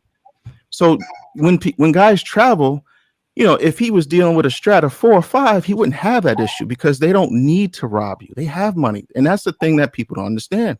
They're not dirty foots over there. Is there poverty anywhere? Absolutely. There's parts of Brooklyn that look like war zones. And there's also parts of Brooklyn that are $1 million brownstones, right? So it's not about whether the country overall has money. No, they have millionaires there. Make no mistake about it. But because guys are so comfortable punching down, and there's nothing wrong dating down, but what I'm saying, when I'm talking, you're reaching from the depths of hell, some of these dudes. And so when you get what you get off of Tinder, and you're messing with the chicks like that, that's going to come to you. So I'm just saying, if dudes are going to go over there, like Kings and Dreams said, have a plan to not just go over there, but build wealth and be successful. But then if you're going to, in my opinion, and it's for whatever it's worth, you know, I'm just one guy, right? I just feel like if dudes are touched down, they're part of the 1%. Why? Because you got the American passport, you know, and you got the American dollar. You're automatically the top 1%er. So when you go over there, you got to flip that switch. You can't just say, you necessarily can't pick a chick based upon what you're seeing. The questions you should ask, like, what do you do? How do you generate income? Are you in school? These are like the first 3 or 4 questions I ask. Where are you from? That tells me what neighborhood you're from. Number 2, are you in school? Not everybody has to be in school. Some people are entrepreneurs. Number 3, what do you do to generate money? You got to ask these questions, and based upon those answers, you'll know how to move or not move. And I don't think that happens enough. I'm gonna just be honest. I think a lot of dudes get blinded. Oh, she's pretty, she's cute. You know, this is going to be an easy bunt. And it's Colombia is not DR. DR, they have some sense of law and order. In Colombia, it's the cops can get paid off either way. You could pay the cops. And there was a documentary on this guy who got scopolamine, part 1 and part 2. They had to pay the cops to go to see the girls that robbed him. It's not like the New York City where it's like, all right, we're on the case, Johnson, you know, spill some crack and let's get to it. No, it's not like that. It's like, you want something done, you got to grease the palms or not. You see what I'm saying? So, I mean, I don't want to be long-winded, but that's just my thought in my brain. That's it. Well, thank you, Marty. Let's get to. So for those of you all who don't know what strata mean, that means like an area or a section of where you live. So Yes. in Colombia they have like strata 1 through 6. So the strata of where my apartment is in strata 5, which is El Poblado. Game changer. What's good, man? Hey, game changer. Hey, what's going on, fam? Salute, man. But yeah, so just in case, if you know, for those of y'all who didn't know what strata meant, that just meant like what section of where that person is living. Okay. Now you don't. Blue had brought up a point about buying a property and not having to pay taxes on it. Do you have to pay taxes on your property in Colombia? No. So right now I'm renting. But I next year I will own it. So, but I don't have to pay. I don't have to pay any taxes. So it's fully furnished. So the only thing I have to pay is just the rent and electricity and like Wi-Fi and cable. But it's pretty much nothing. So everything comes up to probably about about $775. Wow, that's amazing. Now I have a question. Okay, so well, actually, hold on. I was next. Sorry, Will. If you don't mind. My bad, bro. I know you. Yeah. You can ask your question when he's done. So, Go ahead. all right. I like what Tim in the chat said, because he says all people travel for different reasons and a different method. Mhm. And you know, and my point is that, like, I know Passport Bros, they always get a bad rap. Every time, right? When I go to like YouTube, I'm always hearing a content creator talking bad about the Passport Brothers, or there's women that's talking about Passport Brothers, and then there's other dudes that's talking bad about Passport Brothers. And it's always the highlight is Passport Brothers only go out there because they're looking for, you know, easy access to sex because American women don't want them. And it's always making it seem like they're the rejects. And you know what they also call you guys is broke, which is, I always laugh at that part, because obviously, all right, and you know, Kings of Dreams, we had our discussions before. It's obvious that Passport Brothers are never broke. You know, how do you have, like, you don't just travel for free. It takes a lot of money to like travel, especially guys travel frequently, at least like, you know, 6 more times without that year. The average person probably travels at least like once or twice per year flying out, because you know, air flights are really expensive within the United States. Now I understand, like, okay, if you guys travel out in between other different countries outside the US, maybe that might be a different story. But we definitely know you guys are never broke. And most of the time, you know, it's usually Passport Brothers that are like in the tech industry where, what's that word? It's not like you're stationed, but you're able to pretty much work anywhere away from your home, pretty much. No, sorry, anywhere away from a job site. So you mean working remotely? Remotely, yes. That's what I'm going to say. So if you're working remotely, I mean, you have those options and luxuries to pretty much like travel out, because all you need to do is just carry like maybe your mobile phone or your computer or laptop with you, do your work, get your bag or whatever, and then go overseas. The other thing is that, you know, I want to, you know, just pretty much share, like, you know, from what I'm learning from, you know, real Passport Brothers, is that not a lot of these Passport Brothers go out there just because, you know, for women. They go out there for the experience, because there's more to it outside than the United States. See, that's what people are not really understanding. It's like they expect for people like us to just stay stuck in just one little bubble and then just judge it for how it is. Now, the other part that's ironic is that when you're broke, okay, when you're broke, these same type of people will say that broke people don't deserve to be with anyone. How many times have you always heard, like, how could you be with this person and you don't have a job? How could you be with this person and your finances are not even up to par? You know, or some will probably be like, you can't expect to be with this dime piece and you're not even making 6 figures. Now, okay, you are the type of person who is making 6 figures. You already established. But the moment you start to travel to explore your options, these same people, they come along and then they try to tell you again, you don't deserve to be with no one. You're just only doing that because you're a reject within your own country. So they still spinning off the we don't deserve type of narrative, because I guess as men of value, we're not supposed to have expectations or have any standards. We're not supposed to deserve anything. You know what I mean? So my overall point, I'm glad I wrote this list, like, why are we so focused on what Passport Brothers are doing when some of these women don't even want them to begin with? That's kind of like the contradicting that I do because you claim you don't want them, but you get mad when they find a solution and go out to find someone else. Right. And then they say things like come back and save the community. You know, they telling the men to come back here. Have you heard of that? I don't know if you. Yeah. So that's I know that's a movement that Courtney Michelle is spearheading, and I commend her for that. I mean, because there are some brothers who cannot travel, and like, so I respect her. I respect her for doing that, and and I wish her well with that. So but what I will say is that for the men who do have the means, their minds are already made up.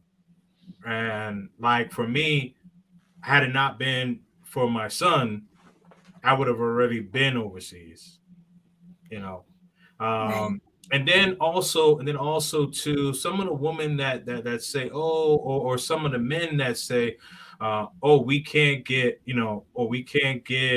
ladies over here. As I mentioned, I come from a promoter background. I've been doing events since I was 14 years old. I've been around women. I know how to talk to women. My game is sharp. My mouthpiece is sharp. So I can get a woman anywhere in the world. Let's not get that twisted. So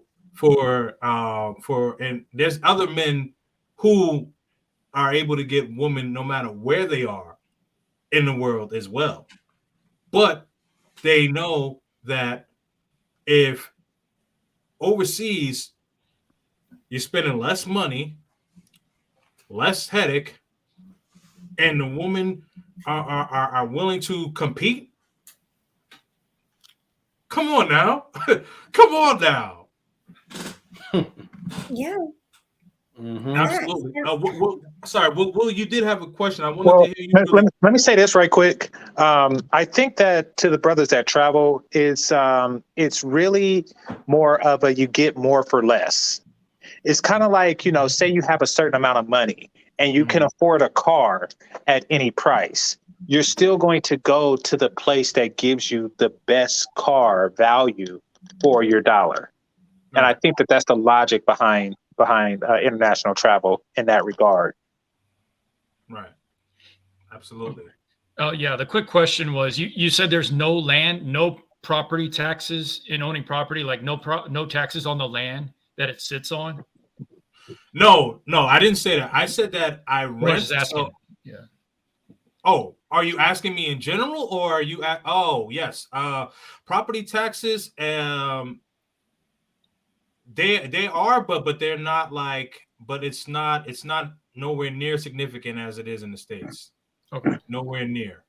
Also, there is, because I heard that it wasn't in some countries. I don't know about Colombia, but in some countries I heard it was like nothing. Like in Jamaica, I heard it was like that. And you're Jamaican, so yes, correct. Right. Yeah. So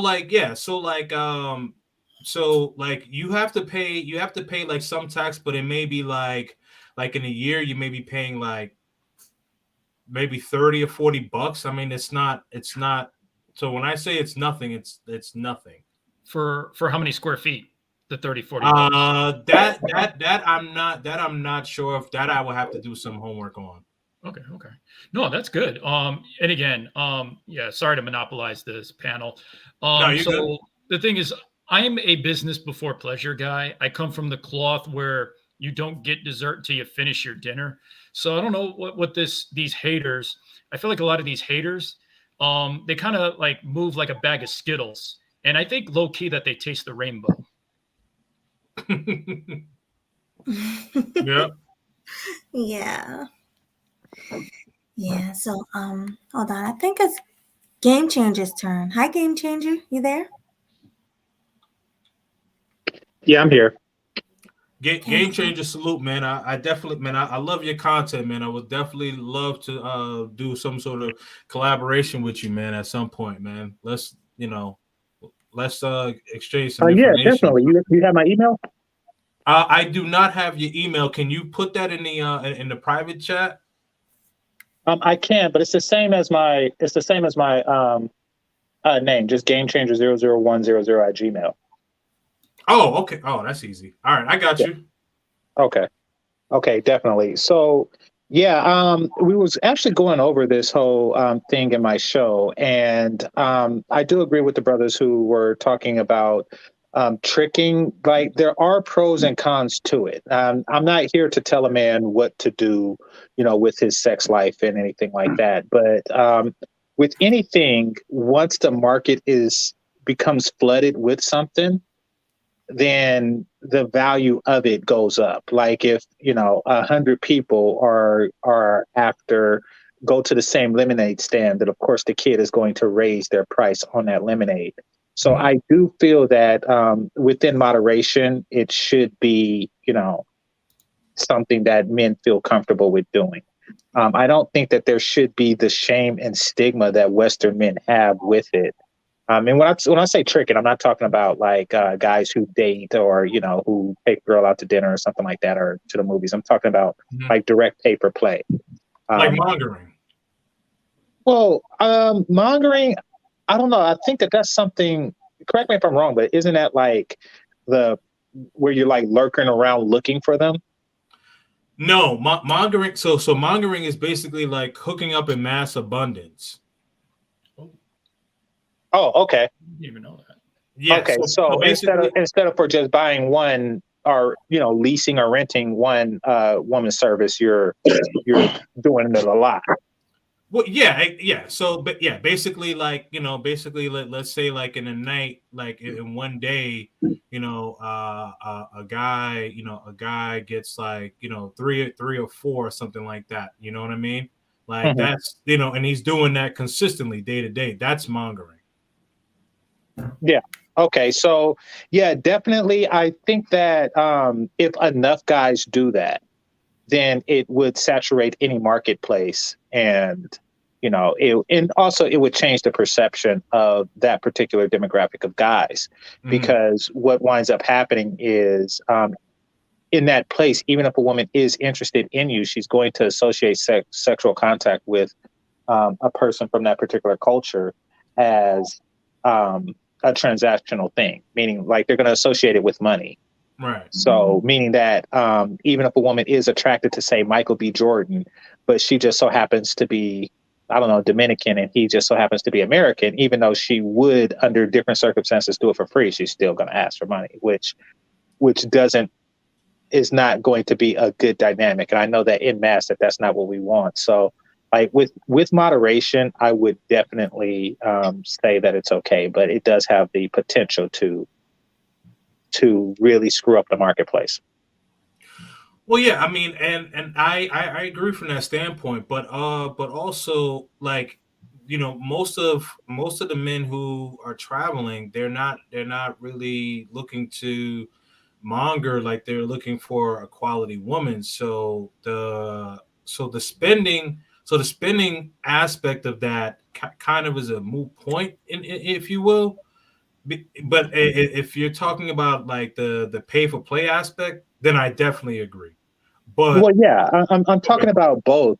I'm saying that one affects the other. Okay. The pay for play, the pay for play makes it to where it makes it more difficult for those who are looking for something long term. For example, right? I was at Sosua Beach, and Sosua Beach has a lot of prostitutes there. Right. I was there playing dominoes with the locals, so that's what I like to do when I go places. Mm-hmm. And there was a young lady, and I don't know if she was a prostitute or maybe she was related to one of the guys that I was playing dominoes with, but she came and sat next to me, and I don't know if she was flirting or not. I really don't know. But when I spoke and she realized that I was American, her whole demeanor changed towards me. She was like, "Oh, you're American. That changes everything." And then she started pointing to the prostitutes, and she was like, look, isn't she pretty? I was like, dang, that's, like before I went from. That's funny. Yeah. Well, it was funny, yeah. But I mean, it's awkward because before I was just a guy playing dominoes. I was just a guy on the beach playing dominoes in her mind, Right. but then I spoke and I turned into something different. Right. Now, and this goes to what you were saying, like guys who are looking for relationships. What if I was looking for a relationship with her? What I would say? Oh, sorry, my fault. But were you? Sorry, go ahead. No, I was saying because the perception has changed because of the dynamic there in Sosua, is that because the perception of me has changed, a relationship isn't something that she's considering at that point, even if she was before. You see what I mean? Yeah. So this is what I would say. So Sosua is a red light district though. Sure. So like the thing is that so it's that's why I was saying like if you put yourself in the red light districts, that's it's the assumption that's why she was trying to put you on and say, oh, look at this, you think she's pretty or whatever the case is, because a lot of guys will go to Sosua strictly for the pay for play action, and I know like that's not what you were looking for, but you unwittingly were in a red light district. No, I knew it was a red light district. I mean, even though I wasn't there for that purpose, I Right. know it was a red light district, and I also know that it has a nice beach and it's a good place to play chess and dominoes. So Yeah. in fact, the picture on my avatar now is from a chess match that I was witnessing in the Dominican. So okay, cool. yeah, so that's what I like to do. But no, I mean, I get what it is, but I mean, I'm just saying Sosua is a noted red light district, but how do places become red light district? It becomes a red light district because tourists go for whatever reason to start out with. In the case of Sosua, people went for the beach. It has a very nice beach. Right. And then because tourists are there, of course, working girls are going to follow, and they're going to follow wherever tourists go. Right. And then, the working girls came, and then the guys who are interested in working girls came, and then now you have modern day Sosua. I mean, and that's just a natural cycle. I'm saying that any place can become like that. Like right now, the Dominican associates, it's more associated with the person or with the place, not the person. Like, okay, you're an American that's in Sosua, therefore you are placed into this category. Right. I don't want it to become the case where you're an American and just because of that, it's naturally assumed that you are that type of dude. And if you saturate the market with people who are pay for play, then that is exactly what can happen. Yeah, no, I completely agree with you. Like down the street from my apartment in Medellin, there's a section called Parque Lleras, and I'm sure anyone that's been to Medellin has heard of Parque Lleras, and so that is like their red light district. And before it wasn't. Before it wasn't a red light district. It was, it was a nice area, had a lot of nice shops and things like that. And I mean, still during the day, very nice to go there, but at night, and if you are an American, it's assumed that you're there for the pay for play. Yeah. And once again, I don't mind if it's associated with a place. As long as they don't say, hey, if you're an American and you're in Brazil, then you must be for pay for play, I'm fine. As long as I could turn back to say, what did you say the name of that place was? Parque Lleras. Okay. So, if I was to approach a woman, and, I was to ask her out and she'd say, okay, but you got to give me $100. I'm like, wait a minute, this is not Parque Lleras. I want to be able to say that. I don't want her to say, hey, you're a gringo, give me some money. Then that whole country is burnt at that point. And I don't want that to happen. So that's what I'm saying. Like, just try to keep it at a minimum. That's all I'm saying, fellas. All right. You mind if I say something real quick before I have to leave? Yeah, absolutely, my G. Yeah, I just want to just say, because I didn't want to just bounce out like that without just saying goodbye. But I just want to say salutes to you, Kings and Dreams. And Melody, thank you for allowing me to come up to your platform. The interview that you had with Kings and Dreams was definitely amazing. And I look forward to tuning into, some of your other lives. Thank you. I really appreciate you for coming. Thank you. No problem. All right. Well, have a good one. Salute, my G. Salute. Salud. Right. So take care, everyone. Thank you. Yeah, man. Yeah, I I wish just. you didn't have to leave. Go I'm ahead. sorry. I said I wish you didn't have to leave, but yeah. I'll be tuning in into like the chat. All No, we right. want you to be here. Right. We want you to be here with us. All right, you know what? I'll stay for like another 10 minutes, if that's okay. Yes, thank you. That's the goal. Yay. Way to go, lad. I mean, just because. Oh wait, So, where did Game Changer go? I don't know. He He's probably he's in a whole other panel, man, at the same time. yeah, he's on Bouncing two back and forth. Oh, he is. Okay, all right. I was gonna respond to what he said, but anyway. He'll Yeah, probably man. be back. All right. So who is next? I see some new Jack people. Some Spades. new people popped up. Jack Spades is next. All right. What's up, everybody? 'Tis the season. Hey, salute. What's Happy holidays. What's And going on? What's salute, going ho, on, ho, Jack ho. Spade? Now you know, Melly, I normally don't come on your panel every blue moon, so this is that blue moon. I'm So happy the to have thank you. So the title reads, "Are men only tricking overseas?"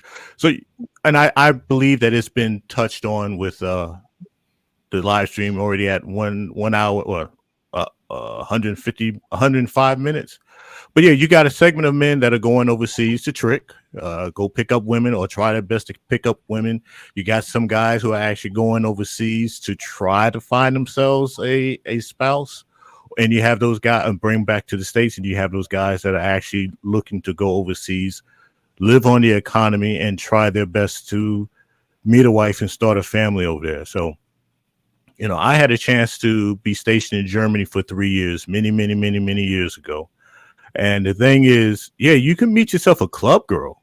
And I think there's a segment of guys that's who they're meeting. It's like you meet club girls here in the United States, but to really meet the everyday women in the foreign countries, you got to be there for a while. And you as an American, more times than not, it's a who you know type of deal. What other American that has met somebody and has put on a good to great impression of Americans, and then their inner circle can try to hook you up with somebody else who might be of good to decent quality. And that's something that you got to go through the same song and dance that you got to go through here in the United States. You got to meet the young lady, you got to meet the family, you got to try to win the family over. That's the same thing you got to do overseas. Now, that's not to say that there's no guys that are going over there and living on the economy and actually picking up a club chick or got them a lower tier woman, and you know they got married and they're living pretty well. But yeah, the same song and dance that dudes are crying about here in the United States, it's the same song and dance, and sometimes it's even harder because you're an American and you have the negative stigma from the get-go that you have to overcome. And unfortunately, that's this dream of what they call the passport bros. That's the dream that the few passport bros who actually have gone overseas and has been over there for more than a week. That's the deal that they really do not talk about, that the guys on YouTube who have actually gone overseas and live overseas and have, you know, married and started a family, you know, that's something that those guys talk about a lot. And I wish that those guys actually got more play and got more chance to, you know, really discuss what actually goes on overseas and the song and dances you got to deal with. Then these passport bros, like I said, some of them, man, they ain't even been overseas. They still talk about they're thinking about going. So that was my point and all that. All right. Kings. Yeah, So I mean, there's one gentleman that said, I believe it was a gentleman, he said this guy was in Europe. Yeah, I was in Europe, but I mean, yeah, but if you're trying to meet, you know, the school teacher, the more everyday chick, yeah, you're gonna have to put in that work. It's not just going up to the club and, you know, hey, I choose you, boo, and you know everything kicks off like that. It's a lot of work. Yeah, and I don't know how much of this, I don't know how much of the interview that you had seen, but that's something that I actually mentioned earlier when Melody was asking me about about like when I met my ex's father and her family and things like that, where I actually had to court her and get to know her, get to know the family and things like that. Like her father didn't really care that I was an American. He just wanted to make sure that that if I was going to be with his with his daughter, that I was it was going to be a serious thing.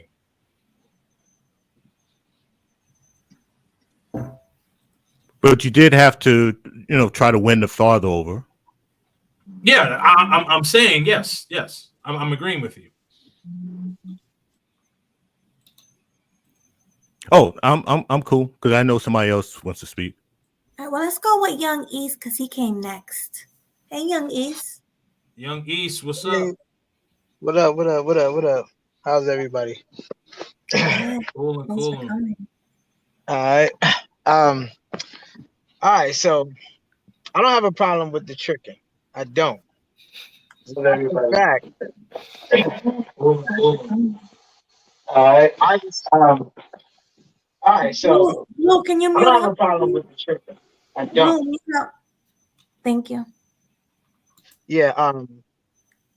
I actually have more respect for tricking than inceldom. Like I think if you're an incel, you might as well trick. So there's that. But I do have a critique though. I don't like when people that actually trick, I don't like when they equate that to dating. Like we had that on the last show. Some dude was equating tricking to dating. And I had a problem with that because to me, well, not to me, I just don't think it's the same thing. It's For not. example, well, there's a lot of dudes that say, you're paying for the date, so you're tricking because essentially, you're paying to get access to, pussy. So No, whatever. but that's not a no. That's not nah. No. Well, I'm there's sorry, I dudes didn't that mean to say, cut you off, but hold on. that's. Hold on, let me finish. Oh, my My fault. My example. fault. Go ahead, bro. So let's just say, because I date, you know what I'm saying? I don't think it's tricking. So let's just say, matter of fact, let's just say Melody. Let's say me and Melody go on a date, right? Melanie, she's cute and shit, right? And she's dating, to find a husband and all that. If you equate that to tricking, you're saying that I'm a trick, and essentially you're saying that Melanie is a prostitute. Now, from what I see, Melanie is not a prostitute. You understand what I'm saying? And there's a lot of dudes that as soon as you date a girl, oh, it's a form of prostitution because you're trying to get close, you're trying to get to know her, you're trying to fuck her. You feel me? So everybody got mamas here. Your mama dated your father. You know what I'm saying? You wouldn't say that your father or your mother is in that field. You wouldn't say your mother's a prostitute because she met her husband in the traditional way. You wouldn't say that. So there's this argument where if you dating women in America in particular, if you're dating women in America, you're some kind of trick. Like you're some kind of you're doing the same thing. So I feel like there need to be a hard line. There need to be like, okay, let's really define that because I don't know if they're trying to create the confusion in order to justify tricking. Because to me, you don't really need to. Like if that's what you do, that's what you do. Like there's not a real. I don't see a real big issue with it. The only thing I say about tricking is I wouldn't use that as a form of like my first go-to when it comes to trying to get sex. Just like I wouldn't say gambling is my first go-to when it comes to trying to get wealth. Like gambling is too risky. It's better that you invest here, invest there into something that you could calculate. It's the same thing with dating. Like it's better that you take your time and you invest into something that you can, gauge. So I'm just saying, I just put that out there because we gotta kind of like, we gotta get out that gray area with that. So that's all I got. Do you mind if I jump in, brother, on that one? I kind of agree with you as far as getting out of that particular gray area. Like, I feel like sometimes when people they talk about these things about like, oh, like whether you're a simp because you're going on these dates with women or you're tricking, I guess. I mean, the case in point is like, no matter what you do, you're going to spend money for something. And it doesn't make you like a trick, and it doesn't make the woman a prostitute. I mean, I think the problem is with people, they go way too overboard in judgment. And you have to understand that, okay, if I'm wanting to go on a date with someone, there's going to be a place where money is going to get spent, basically, overall. Now, if I know the person don't have a genuine interest for me, and maybe she probably blatantly told me that she don't want me, and I'm still trying to leverage money to try to win her over, then that's on me. That's me being a fool to think that money is going to solve the issue. I think also too what a lot of people, and I don't want to get this confused with friend zone, but friendship. A lot of people don't really go through the friendship type of aspects because everyone's always in a hurry and everyone's always guarded now these days. No one wants to waste their time, and I get that. But if, you know, it depends. Each is their own. If you're just looking for, you know, a quick fix, just someone to sleep with, then do whatever you need to do. But if you find some type of potential mate that you just want to build with, I feel like the friendship aspect is the part that's missing the most, which is why relationships nowadays are never so stable. And then thanks to, like, you know, social media and, you know, just tuning into like some of these other like dating coaches that just gives like, you know, far-fetched like advice, I feel like it teaches people to like give up the moment that the relationship gets tough. Like I said, I'm just talking at the, you know, out of my mouth for a minute, but I just feel like these are like certain key components that people are missing if you're looking for a serious heart relationship. If not, then I mean, do what you need to do. If you feel like you want to hurry up and spend money, and you want to win that person over for a quick fix, I mean, that's on you. But I don't know, like as far as with the gray areas, like we can't be going overboard. Sometimes you gotta be careful like who you're listening to. Take like a little bit that what applies to you that works for you, and then just throw away the negative. Yeah. So you know, I just wanted to respond to. I'm sorry. What was your name, brother? Is it Young C? Young Easy. Young Easy? Or East. Yeah. Oh, Young East. I'm sorry. I didn't mean to box your name like that. But Young East, sorry. Yeah, like I mean, I don't know which passport brother or you know is misconstruing a woman that a woman that's paid for play as opposed to actually having a genuine connection. I haven't run across any of these brothers personally. They do that. They use that as a bit of a defense mechanism, but they do that in order to like, because you know they get a lot of shame for tricking. So they're like, well, you're dating, and sometimes you don't get pussy, so you're a trick too, and all that shit. So they, you know, that's one of their arguments. Some of them. I haven't heard that. I haven't heard that. It just seems that seems that seems a bit far-fetched. Like, I mean, I'm not disputing what you're saying, but if what you are saying, like if I heard someone saying that then I would definitely be like that doesn't make any sense. It doesn't make any sense because if you're spending money to just hang out with this woman, then that's not a genuine relationship.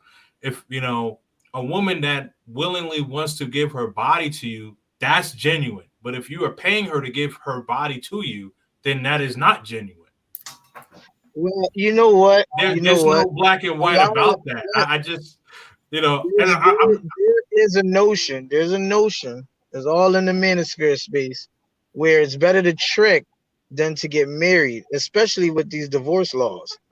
And that's a common notion. That's a common theme that I hear. Like, oh well, you know, the price of a divorce and the price of a girlfriend and the potential bad experience that you might have, even just dating or getting into a bad relationship, you might as well have tricked. That is a common theme. But now we're talking about two different things, because when you first said about the genuine relationship and then the pay for play relationship, now you're talking about it's the same thing. No, it's not. I don't see it being the same thing, because maybe I'm reading it differently, because I thought I heard you say, and correct me if I'm wrong here, I thought I heard you say that the men are saying that paying for a woman is like having a genuine relationship. No, I didn't say that. Okay, all right. So then I did misunderstand what you said, because that's what I thought that you said. No, it's just that, like, instead of getting into a relationship that could end up bad, let's say you have to pay child support and shit, which I got a couple friends that pay child support and shit. Let's say you pay child support and it like, and you was just trying to, you know, you trying to vibe with this girl, you was trying to get to know her, potentially wife her, but it ended up bad. Now you gotta pay child support. The argument is you should have just tricked. That's the argument. I see what you're saying. Yeah, I mean, I mean that's not my thing, but you know, I mean, again, like whatever a man does in his time, that's his business. You know, I thought that you were saying that there were some passport bros that were saying that they were equating pay for play as a genuine relationship. That's what I thought. That's what you were saying. They're equating tricking to dating, not necessarily a genuine relationship. They're equating, oh, if you dating, you tricking right there, because you're paying for dinner, you're paying for a movie, you're paying to eat, to get to know her, to be in her space, you know, all that shit. So the end goal is to have sex, at least if that's what your end goal is, as to why you're paying to date her, then you are tricking. You're tricking. You're backdoor tricking, but it's tricking nonetheless. Now, okay, if you're trying to get to know somebody, you're paying for a genuine relationship, an opportunity for that, then that's different. That we both agree on. But I'm just talking about just going on a date, seeking a relationship. There's a lot of men that say it's the same shit. It's like some street whore. So that's the argument. Well, I have a question real quick to the gentleman that just spoke. Can you do me a favor and define tricking based on your observation? The girl, if you pay directly for sexual intercourse, directly, not no dating or nothing, you're tricking. Okay, so one of the big things when I warn guys about so-called tricking, I say trick what you can afford. If you can only afford a $20 date, hey, that's cool. Hey, that's just the way it is sometimes. Just, spend, $17. Don't spend the whole 20, spend $17. What I have a problem is with guys that's running out here taking some bad advice, believing that they have to spend $100 or more on just a casual date. Now, to me, that's tricking, especially when dudes, they spend $100 and then they're expecting sex. Like, dude, just because you bought a chick an expensive dinner, that doesn't mean that she's going to give you any sex. I don't care if you spent $500 over the course of 3 to 5 dates. That is still no guarantee. Just spend what you can afford. Don't really go in with major expectations, and then draw your line in the sand. If you know that, hey, I'm only going to spend $100 on this chick and I'm going to bounce, do just that. $15 here, $20 here, maybe $30 there. And if you're not getting what you feel you should be getting, it shouldn't be sex, but just general respect. I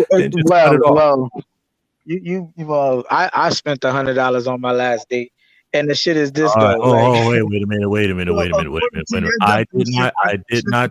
I did not equate a great date to how much you spend. I just said for most guys, I say just spend what you can afford, and let it be like that, and not walk into it with these major expectations. The money wasn't the issue. The issue for me is they're deliberately blurring the lines. They're blurring the lines deliberately.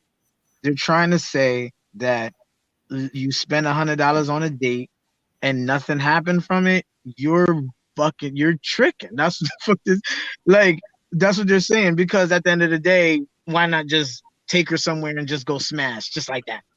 But there's some guys with the income, they can spend $100. I mean, I could spend $100 on a date, but I'm just too damn cheap. I don't want to spend $100. But there's some guys they can spend $100 and it doesn't hurt them one bit.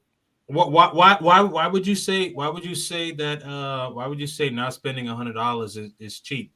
See, you know, me or him? You. No, I'm just cheap like that. Yeah, but I don't think that's being cheap. Well, I mean, wait. Only thing I just said was there are some guys, they have the income where they can spend $100 on a date, right, and it doesn't hurt them one bit. Now, I said for me, right, I'm not going to spend $100 because I'm just cheap. Yeah, and I'm saying I don't think that's being cheap. Oh, wait a minute. Whoa. I'm cheap. I'm speaking for myself. I am cheapo. El cheapo. He's saying but that but if there's a guy out here that can spend $100 and it doesn't hurt them, hey, bro, trick what you can afford, baby. But after you spent like $1,000, don't come crying to me or anybody else. Well, she ain't do this shit, dude. Just considered it a couple of great nights out and let it be. Yeah, I hear you. I have the means to spend $100, but I like for a first date, I'm not spending $100. Like, I'm barely gonna spend $50 on a first date. No. Well, can I ask you a question? What if you guys go out to eat, right? And the menu is expensive. Not on a first date. I know, but what if the menu is expensive and you don't mean to spend $100, but it just comes up to $100? Do you want her to pay half, or you'll just pay it? No. Now, are we talking? Hold on. Are you asking me or are you asking the panel? Well, the panel, because you guys are, it's a bunch of men. So this is something I really want to know. Do you expect the woman to pay on a date, especially if it's expensive? Let me go first on this one. If you're inviting someone, a woman on a date, you are responsible to making sure that whatever place that you're taking her, you should already be doing like the numbers and checking, how much are you willing to spend? How much are they offering? How much do that restaurant cost? If you're looking at that bill and you're like, oh damn, this came out to like $200 and my whole intent was $100, do not expect for that woman to go on a second date with you and you're now telling her, hey, let's go Dutch or let's split the bill 50-50. To me, that just shows a sign of immaturity on the man's part and a lack of respect, because think about it like this. If and Melly, I'm going to kind of ask you that same question, like how would you feel as a woman if somebody took you on a date, you don't know where you're going, but you're going to a place where, it's nice. No one is mentioning about splitting half and half. The guy's inviting you out. You already spend your money, maybe putting makeup on, getting your nails done, find the right dress for dinner, whatever the case is. And the bill is high, and he's telling you, hey, we're going to have to go Dutch. How would you respond? Will you be like, Oh, go ahead. I'm sorry. You wasn't finished.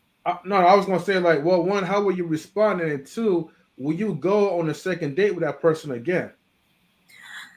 Well, I wouldn't pay. I would have no choice because I don't want to argue over the food. I would feel bad because I'm like, well, you invited me out. I shouldn't have to pay. But I would pay. I wouldn't give him any arguments or trouble. And then I probably wouldn't go on a second date. No, because he invited me out. Now, with me, I'm different. When I go out on an expensive date, I'm not gonna order lobster tails and all that. I'm not gonna do that because I consider like him what he's spending on me, especially it's my first date. I'm not having sex or anything like that. I know I'm not having sex, so I'm not gonna order the most expensive stuff on the menu. I'm gonna be honest with you. So that's just me. hold on a minute. Hold on. So Melody, I just want to clarify. When you ask this question, this is for the first date, correct? Yes, correct. Yeah. So for the first date, no man should be taking a woman to a restaurant, period. The first date is basically should be light, playful, like really you shouldn't you really shouldn't spend over $50. Doesn't matter how much money you have. I have a lot of money and I have a lot of resources. And the thing is that a lot of men don't know how to protect their resources. Yeah, I got it. I'm big balling and all that. Man, listen, F that. The first date is you are just getting to know this woman. Do not put yourself out there. That's leading with your wallet. Don't play yourself. Yeah. Right. And I agree with that. I want to speak to that. I actually want to speak to that. I'm sorry, I don't mean to interrupt you, N3. Actually, he makes a good point. You've been quiet this whole time, man. Go ahead, man. Well, actually, he makes a good point. Like, it's just like I tell Melody, I don't tell people what I do for a living because I'm trying to protect what I have. Because if I do, it can go off the rails real quick. First date that I took a woman on when I was living back in Oklahoma City, we went on what I like to call a summertime date. In Oklahoma City is 100 degrees. I took her on a date and I told her exactly what we're going to do. I bought 2 Chico sticks and 2 bottled waters. And we chilled and talked at a botanical garden park. And if the date went well, that first date, if it went well, then I was going to take her out later. That's how I was going to do it. I was going to start off with something cheap and then start off with just a little bit more money. That's just how I do it. But go ahead. Yeah, I mean, there has to see. And the thing is, there has to be an elevation as you're getting to know this woman. And the thing is that, like, okay, there was an article that came out on the New York Post back in the summer, and these women, what they would do, they would get on these social media apps, and they would connect with a guy, and go on dates with these guys, basically so that they could have food for the week, and then they would ghost these guys. It's basically called foodie call, and that's the thing. Like some of these, some men don't realize, like, doesn't matter how much money you have, even if you are a millionaire, billionaire, do not put your resources out there right away. And a lot of men do that, and you mess yourself up because we're not talking about that.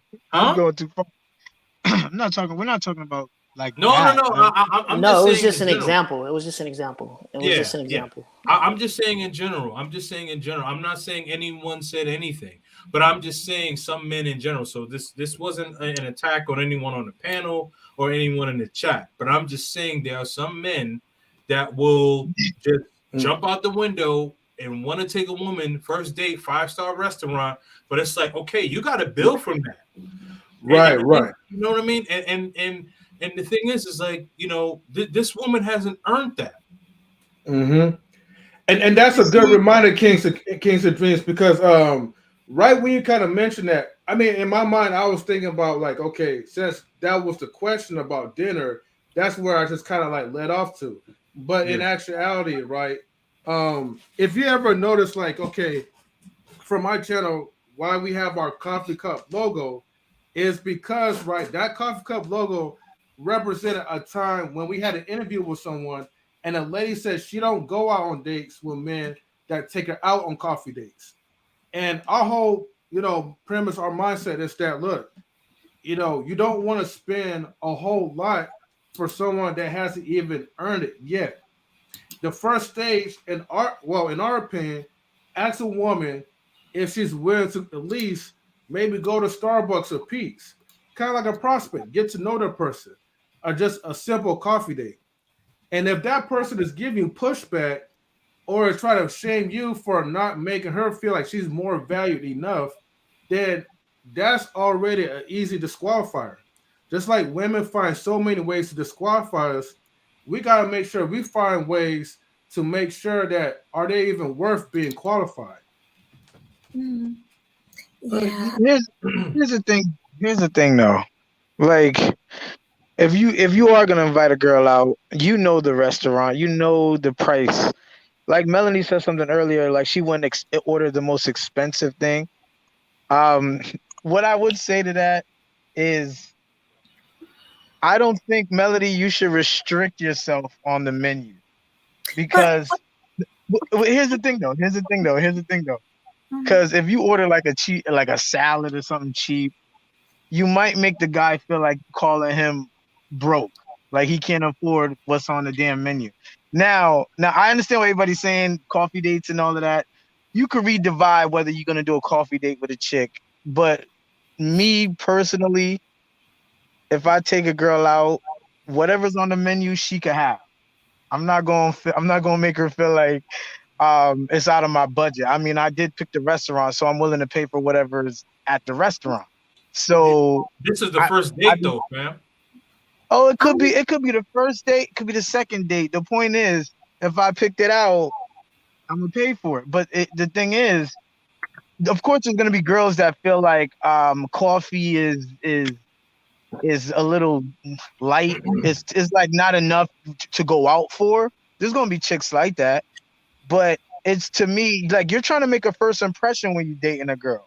And I think you guys are worried about being finessed a little bit too much, because you really shouldn't be taking a chick out that on a date that you feel like it would hurt you if she ghosted. Like, say you spend $30, $40 on a plate. The bitch could leave after that. I don't give a fuck. Like, it's only $40. I feel like that is a little extreme to like, I don't know, try and be like, I don't know, like, to guard your wallet in that sense so much for like a date at fucking Chili's or something. I think you're being too cheap, and it's, for lack of a better word. So let me ask you. Let me just respond to that real quick. I'm not gonna order the most expensive thing on a menu only because I'm not giving him none. You know, like I just don't think it's right. Like, if I'm not giving no. You don't have to give pussy, but the thing is, though, you should give like some box, bro. Listen, yeah, let's just say No. box. Listen, if you spend $200 on me or $100 on me, I know you're gonna expect something. That's just normal. That's just normal. No. Like you're gonna want me to go home at the end of the night. Well, here's the thing though. Okay, if I spend $100 on you, I'm gonna spend $100 on myself too at the date. So that's how it would turn into $200. Number one. But number two, it's not about giving a box early, but you should give some form of affection. Like for me, for instance, I'm gonna need a kiss. I'm gonna need like some form of affection by the first or second date. Like you don't have to have sex, but I'm gonna need some form of affection. You feel me? Yo, how old are you, bro? If you don't mind me asking. Dude, if you go through that, hold on. I'm young and old at the same time. Yeah, you need some RP aware, bro. No. I don't understand. How I need RP aware. All I said was we need to. This is mad juvenile. It is juvenile, but we gotta kiss. We gotta touch on the first, second date or something. I'm not expecting sex.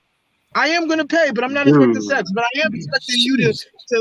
You gotta be feeling me. Like, you gotta be feeling me on some level. That way I know that, okay, eventually it's gonna lead to sex.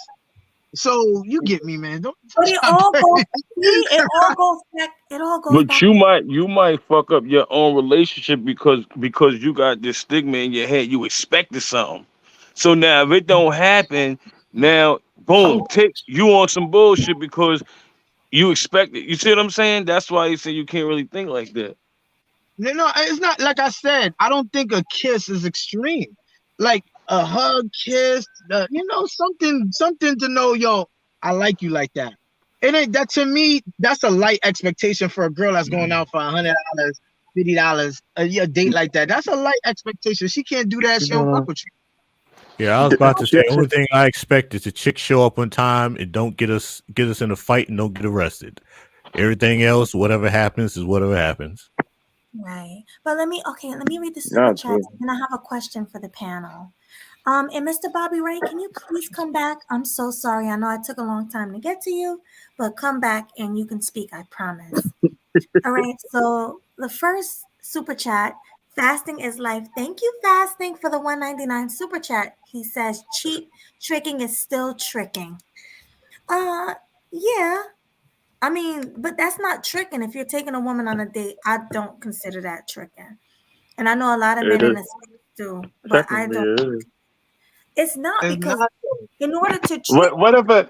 like What what if? he said, in order to trick, you gotta be a prostitute, and I'm not a prostitute. When a female take me out, is that considered tricking for a female? Huh? Is that considered tricking for a female when she take me out, or when she take a dude out? When she spend the money on the dude? No, it's not. Like, never mind. You know what it is. It's not. Like, that, come on, man. Everybody in the niggas in the chat roasted me. Hey, listen. God damn it.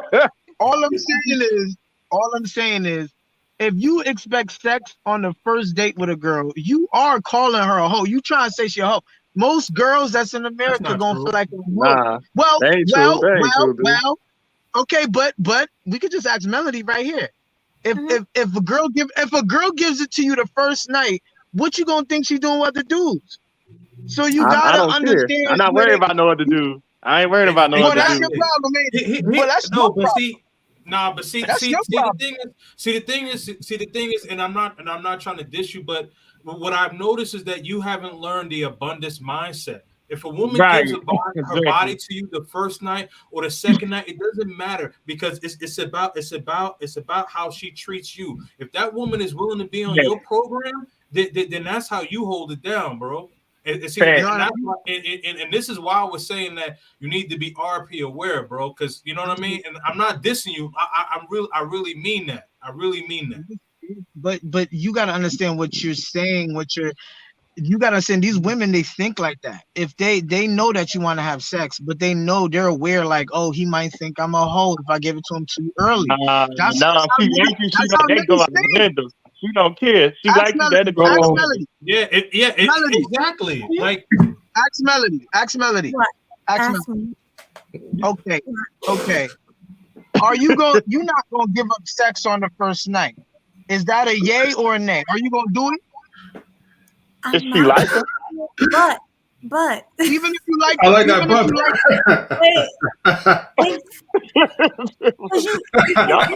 Y'all making shit complicated.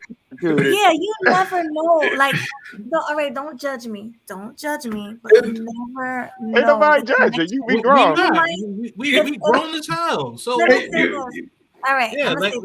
Yeah, come on. I've never met a woman. If a woman says that she's never given it up on the first date, I already know she's lying. You know what I mean? Right. Let me say this. If I'm really feeling him, the chemistry is, good. If me and him been talking on the phone for a while, you never know. Maybe. Men, this is filler. But just say yes. That's what. You said y'all been talking on the phone. I may do it. I'm not even gonna. But I see your face expression too. Dude, you still young. You young, dude. You've been talking to him for a while on the phone, so you already built that comfort level up, so that when you actually do go out, it'll be easier for you to give up the box. That's different. You understand what I'm saying? What I'm saying is that she had to put that prelude in. She had to throw that in there, because just going out, just having sex. Now I can see why y'all think that's tricking, because if everything's supposed to happen at one night, then of course you're gonna think it's tricking. Yo, but dude, every time. Let me ask you something. Every time you go out, you looking for love for a female? It seems like you looking for love for every female. You going too far. You going too far. Hey, I have a question. I have a question. Actually, all right. Well, let me ask you this, okay? For a regular girl, I know you have that expectation that most women are going to not mess around on the first date. I get you on that part, right? And maybe your mind something might be wrong or weird, right? But let me ask you this though. See, I'm going to have to hit you with the superstars. I'm going to have to hit you with the Drake, right?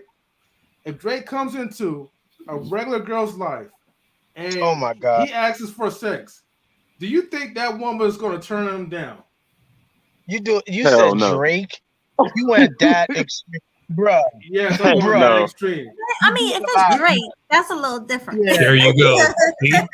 See, the melody. I knew you cat. Hold on. There's a point to this, right? Okay. Now I know I mentioned Drake. I know that was a high extreme or whatever, but think about it like this though. The same thing, right? For a man that's like physically attractive, or a man that, let's just say the physical part, because obviously you got to be physically attractive for a woman to even want to sleep with you on the first night, anyways.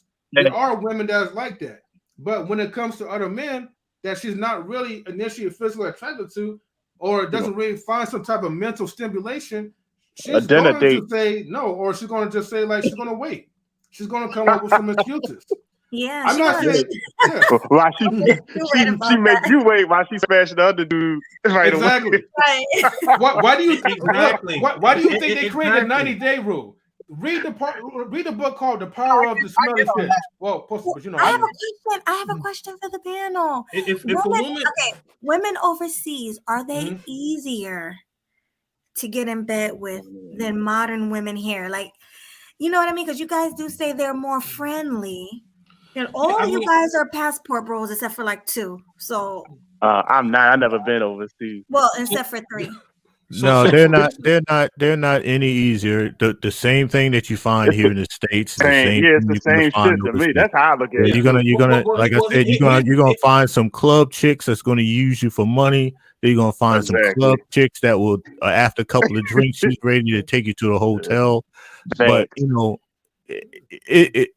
the same type of women that you meet here in the United States are the same ones you're going to meet in Canada, same ones in South America, Africa, and Africa.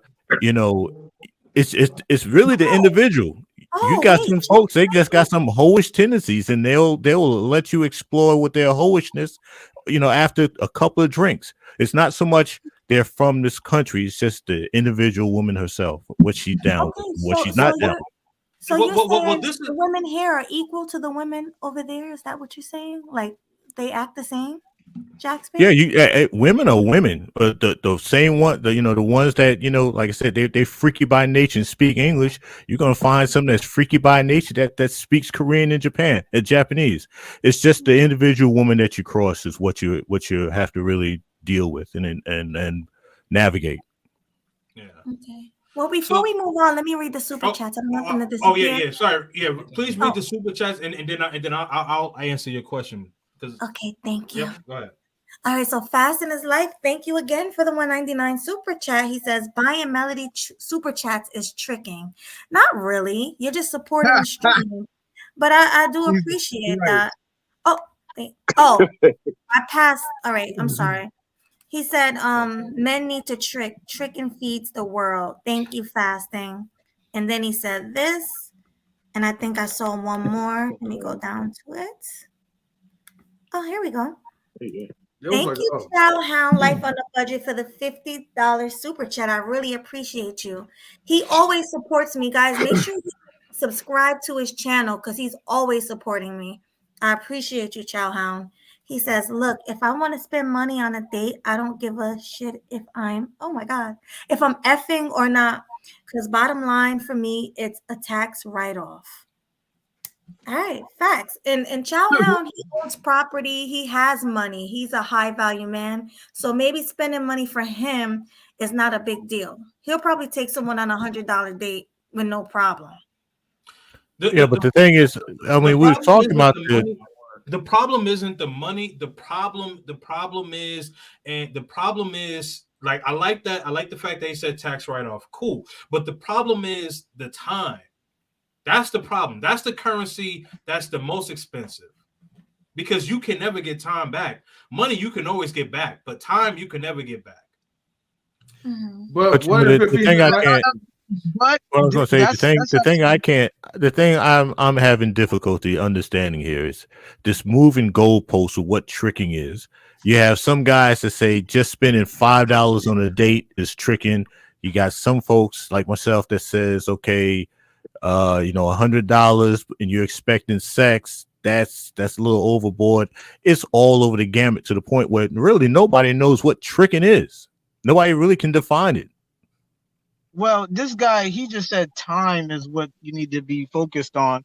The thing is, when you actually do date, okay, maybe the first date you pay the date, but the second date you ain't gotta pay as much. And by the third date, she coming over your house, whatever. And then He could come over your house on the first date.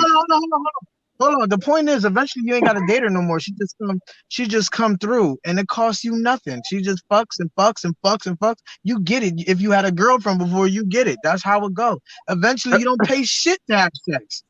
So So you save more time in the long run if you really think about it. But go ahead. It seems like you looking for love. Wait. Okay. So for those who are still confused about what tricking is, I mean, tricking is basically a slang Yo, East, term. can I ask you a call? Okay, I'm going to just make it quick. If you just Google what tricking is in a slang term, it just means the same thing that the young brother said earlier: to engage in sexual acts for hire. That's pretty much what it is. You're paying for a vagina, and that's what people are saying for tricking. Yeah, but the thing is, most guys are paying for vagina either directly or indirectly. Absolutely.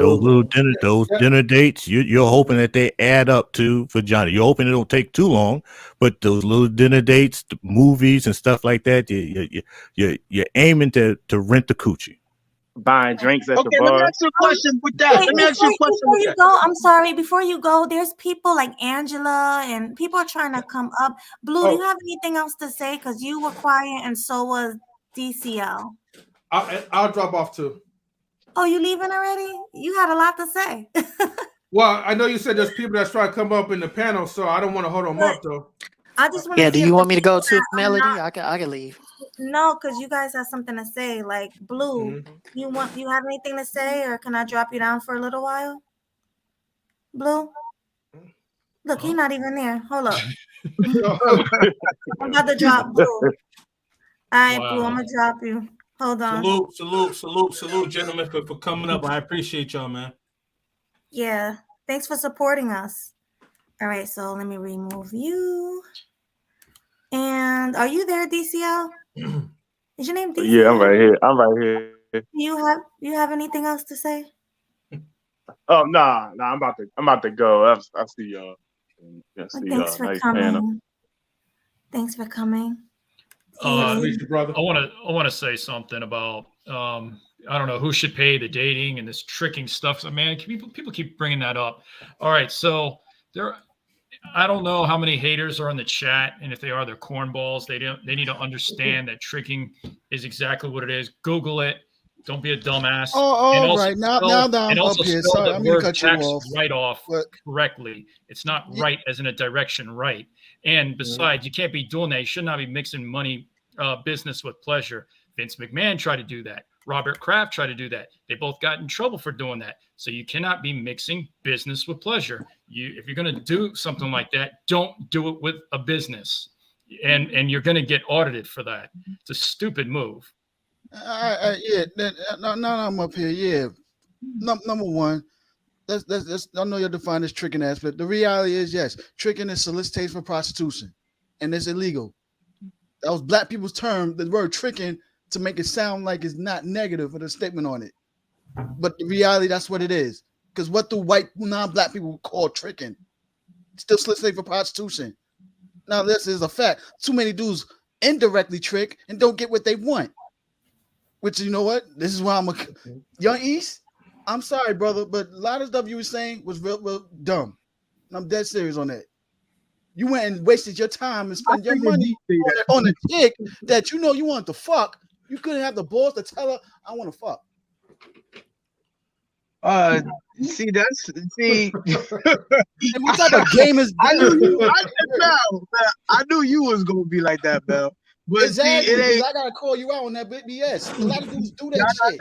You pretend to be a friend-zone woman, finesse and think I'm running a smooth game too long, which she probably go to a dude like me, and I got her within 1 hour. Nah, you bugging. I ain't bugging because I've done it multiple times.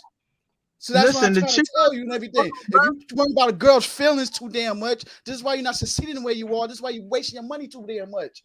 If you know you just want to fuck, just tell her. You already flirted with her. Her pussy's already wet for you. Just go for broke. She already knows. Afraid of? She already knew you want to fuck. No, she did not know. That's how she knew because you didn't tell her. You assume that she knew. The only way she gonna know is you tell her let's fuck. Or she come up and tell you I want to fuck, but you spending your money and days going on a date just to build up. You don't need to build up shit because she already built up for you already when the first time you met her. First off, $30. This is what Alexander Curry was teaching a lot of us. God rest his soul. R.I.P. R.I.P. Exactly. More one, man, for real. No, but you know what? Mel is absolutely right, man. Because let me tell you, man. There's been so many females. There's been so many females that will hit me up after they've been on a date and come over the crib. I'm just telling you, man. So what Mel is saying is absolutely right. What he's saying is absolutely right. You know what I mean? And I don't want to pick on you, young man, but you know what I mean? Like that's why I was saying what I was saying to you earlier. Y'all not picking on me. Listen, $30 ain't no money. $40 ain't no money, at least for me. It doesn't matter how much money you spend. No, it's not. See, that's the thing. It's not about the money. Y'all tripping. Listen, she already know you want to fuck. You don't gotta explicitly. Then why don't you tell her then, young Eve? Why don't you tell her when you meet her when the first the point is, hold on, brother. The point is you ain't gotta tell her. But the thing yes, is, you a do lot gotta of tell her. That's the whole point. Plausible deniability. No, you don't tell not. her and assume that she want to fuck. You know what happened is when let's God forbid you do. Remember the comedian herself say whatever that damn Indian dude is that got like all of a sudden the woman. What I'm saying that that about him, even though it's a bad date, but he never made it clear at all, period, what his intention was. You're doing the same thing. You talking about Aziz, I think. Yeah. Yeah, but the thing is, though, like I said, she did all that. His reputation's been slaughtered because of that. Because he never made the intention real clear. Because he assumed that, she want to fuck. No, but you she didn't was say on the exact words. I want to fuck you. She was on some other shit. I think she was playing. No, that's the reality. What it is, and you going through that yourself, assuming that chick want to fuck. I'm not going through that. But the thing is, like I said, they are for you to have to say it. Just I don't know. That's just kind of like you killing the vibe a little bit to me. What vibe, dude? Wait, what vibe? There you go. You making more mistakes. Like I said, you do all this vibe shit. She meet me. I got in the first 5 minutes. I don't give a shit what she feels. That's that trick mentality. That's the trick mentality, right? It is though. I ain't spending no money on the bitch. That's the whole point. Can I say something and then I drop off? Can I say something and then I drop off? I want to hear from. Yeah, go ahead. Okay, so people need to stop getting things twisted with this tricking stuff. All right. First off, when did traditional courting become tricking? Okay, that still exists. Now, does every woman deserve to be courted? No, because some are women and some are 304s. All right. Now, Melody, you're going to hate me for this one. You're going to hate me for a couple. One, when I sense low vibes on a date, I'm the one that's going to dash and leave her with the bill. I've done that a couple of times. Good. Second, I know you're a host, and I'm going to be respectful for this, but I think you're too much on code. And I don't think you're completely honest with the answers that you give us. When you talk about you're not going to give it up, you say that as a social construct, but we don't know how reality really plays out. I said I would. I said if. Okay. You Yes. know what I mean? I Yeah. said, Oh, you yeah. have- No, you didn't hear. You didn't hear because Yeah. I said what did I say? I said Melanie. I said Melanie, stop giving filler, something like that. I said. Well, it all started with the, like I said, the first day. No, And she kept it real. She kept it real. She kept it real. Yeah. She kept it real. She was a little reluctant. They She wanted say to address one it. thing. Okay. Yeah, they say one thing, but the actions is different. If you that guy, Well, she yeah. gonna break the rules What for I it. was going to say was they have certain rules. Okay, so this is not on you then. They have certain rules for regular people, but for the people that they view have as the rules for top guys they're not 10%, sexually attracted or to. the That's Pookie, what it or the is. Ray Ray, or the Tyrones, Mhm. they got no rules for that. You know the whole saying. No You cap. know, It's not even mentioned the Pookie and the Ray Ray. The Hey, reality big is, rules for alphas, but they if she get sexually rules. desire you, if she He's sexually desire you the way she does, she ain't gonna have no rules for you.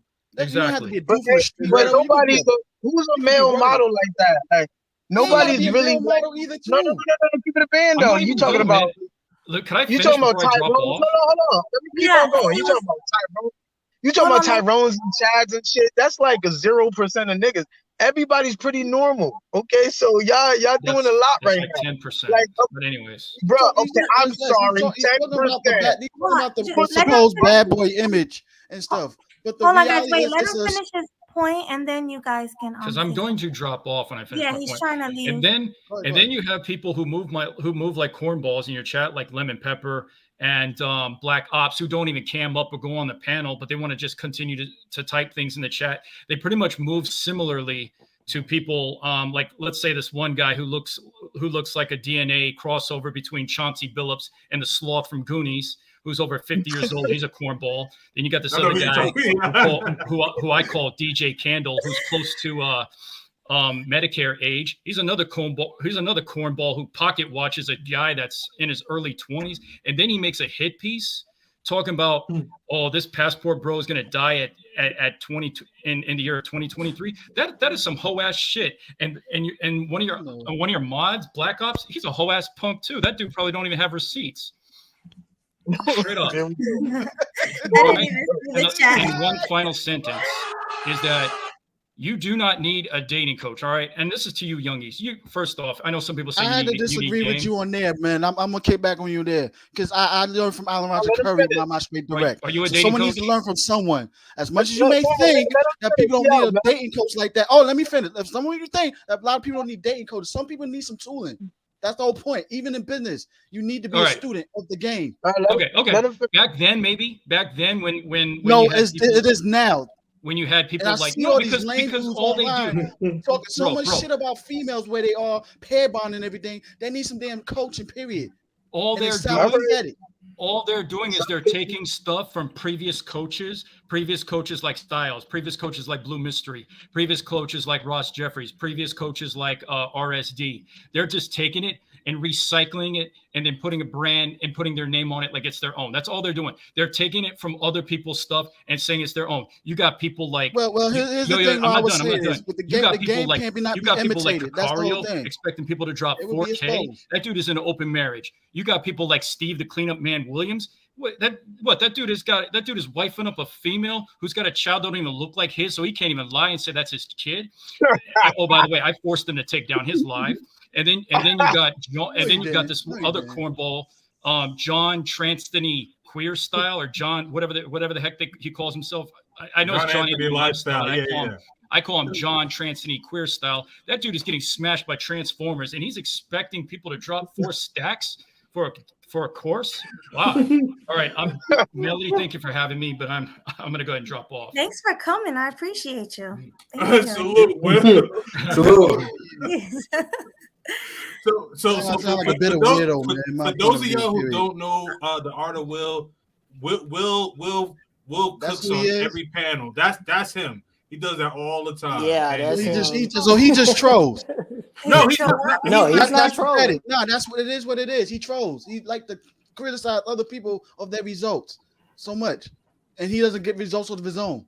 That's what it is. Period. He's a troll. Man, I call out lame trolls like that. He's a Will, lame Will, troll. Will, I'm cool with Will. That's all I'm gonna say, man. I'm cool with Will. That's your You know what I man, mean? but I call it what it is. Your man is weirdo. Right. Well, real quick, let me read the super chat, and then I want to go with Angela because I've been waiting for a while. So, okay, thank you, Tim Howard, again for the $2 super chat. He says, "Young man, take advice from kings and dreams." Definitely take advice from him. He know what he's talking about. Thank you for that. Then we have Life with another 199 super chat. He says, "Time is money. Spending time with her is tricking." I don't agree with that. Time is money. That's so deep, nigga. I don't know. What y'all think about that? No, I think it's corny in my opinion because I'm like, how do you get to know somebody in America if you got everything is tricking? Like, you know, that's the reason why I'm going to passport, go somewhere else. This is stupid. I've been hearing tricking a lot today, and a lot of it has been like, you know, I figure like some of these comments are kind of like tongue in cheek, so that's why I haven't really been like kind of responding to it. You know what I mean? So I think fasting is life is probably, you know, this is probably a tongue-in-cheek comment, but if I'm reading it seriously, I think what he's saying is like, you know, if you're wasting time with her and nothing is happening and she's putting you in the friend zone, then that's tricking. Okay, I agree. I'll give that. But one of the problems, and also that'll be simping also too because she's not reciprocating towards your advances. Right, exactly. Pushing at her. That's the actual meaning of simp. Right, and that's the cure of like to leave that type of relationship. That's the part where people are saying time is money, because the thing is, the point that we're making is that if you're spending time and your resources over someone that you know that don't even want you or have no intention, and you know she's gonna like sleep with somebody else. Come on now. Right. Why would you try to win her over money? That makes you a trip. Right. Sorry. That means you ain't got innocent. Say again? Who does the game backwards? That's the whole problem. That's indirect tricking. I call it trick teasing and shit. You ain't up to go to strip club and waste $8 at chick just to get laid. Nah, she's teasing you, get a lap dance, and still getting money while she going back to her boyfriend and fucking him for free. I spend never all your understood money that in the spending time and energy on this chick that likes me. No. All right, so I'm gonna go with monthly rent. Yeah, true. Thanks, Mel. I'm gonna go with Angela and then Classy because he haven't said anything for a while. Hi, Angela. Hi. I was just listening to the fellas. I pretty much agree. My definition of tricking, I just think it's a man that spends too much of his money and resources on a female who hasn't really given any hint, clues, or never told him in a conversation that she is interested in him to be in a relationship that will lead to marriage. But he's just spending a lot of money on her simply because she's pretty, and he's doing everything he can to keep her. To me, that is tricking and spending. Him just spending. To me, that's my definition. That's simping. That's not tricking. Tricking, you actually smash. Not really. No. Well, why are you tricking if you're not smash? Hold on, really quick. Hold on, really quick. This is, you know, what's disappointing? How there's only 60 likes, but there's 50 people watching, and I know people keep going back and forth. Like, show some respect to the channel. Show Melody some respect. Like this video. Share this video. Thank you. All right, back to the conversation. Sorry. Because when you think about it, when a dude does realize he's a trick, that's usually what these females call a trick. Yeah, I got this out of him. I got that. You know, he's a trick. He's a trick. To me, that is a trick. It's like you're spending money because of her pretty face, so you're doing anything you can to keep her, but she's not really showing any signs that she really wants you like that. And that's not a trick. To me, that is because she's getting money out of him. At least that's not the definition. That's not the definition. What's the definition? Like you smash when you trick, you smash. Whether it's good sex, bad sex. Solicitation for prostitution. That's a black people term we use in the 70s, but non-black people call it solicitation for prostitution. Pay for play. That's what tricking is. Exactly. Pay for play. But the problem is what you're seeing, Angela. What you're seeing, Angela, is dudes that is not even being. Part of tricking is you have to be direct also too. Perfect example. I go to Melanie. I want to fuck her, but you know what? I want to pay her for it. Here's $100. I want to smash. Boom. Dudes is going out spending money too much, paying for a damn car, buying her a car, flying her over, and then she changes her mind. You wasn't even direct when you was doing the tricking part. That's the problem. right there. Dudes can't even trick correctly. Well, that's what I was saying about. That's what I was saying about the word tricking. It moves all over the place. It's a moving goalpost.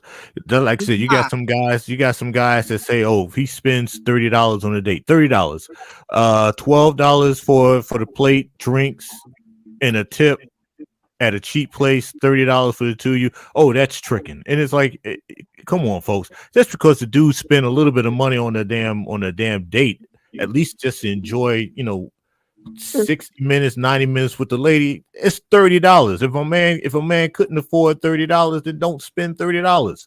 But you got some folks, man, they ain't got no game as it is, but they running around trying to pocket watch everybody else, which is just a bunch of BS. It's the attention behind it and everything. If you want to court a woman, but there's a criticize with that also too. Too many dudes doing too much.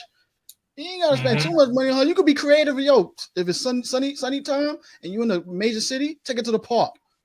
Get some coffee at Starbucks. Go to a nice park and talk right there. Take it to your house. Look, it's a nice meal at your house. She got her own crib. Yo, cook at her house. Okay, define too much. No, it depends on your intention. He said. Yeah, the attention. If you, like I said, if you know you want to smash, you ain't supposed to be spending a whole lot of money like that. Even $30 like that. That's the attention. If I'm I want to smash, I'm not spending that much money on her. I'm gonna let her know right then and there. Now, if I'm looking for a serious relationship and everything, and I see that she happen to like me, yeah, I'll probably take her out. But yeah, I'm not spending money right then and there on her. Well, ARC's mode 1. Mm-hmm. Yeah, and that's and see, and what Mel is saying, and Mel and I, like what Mel is saying is what I was saying earlier. Like there has to be some sort of buildup. Like and a lot of guys just jump out the window just too soon.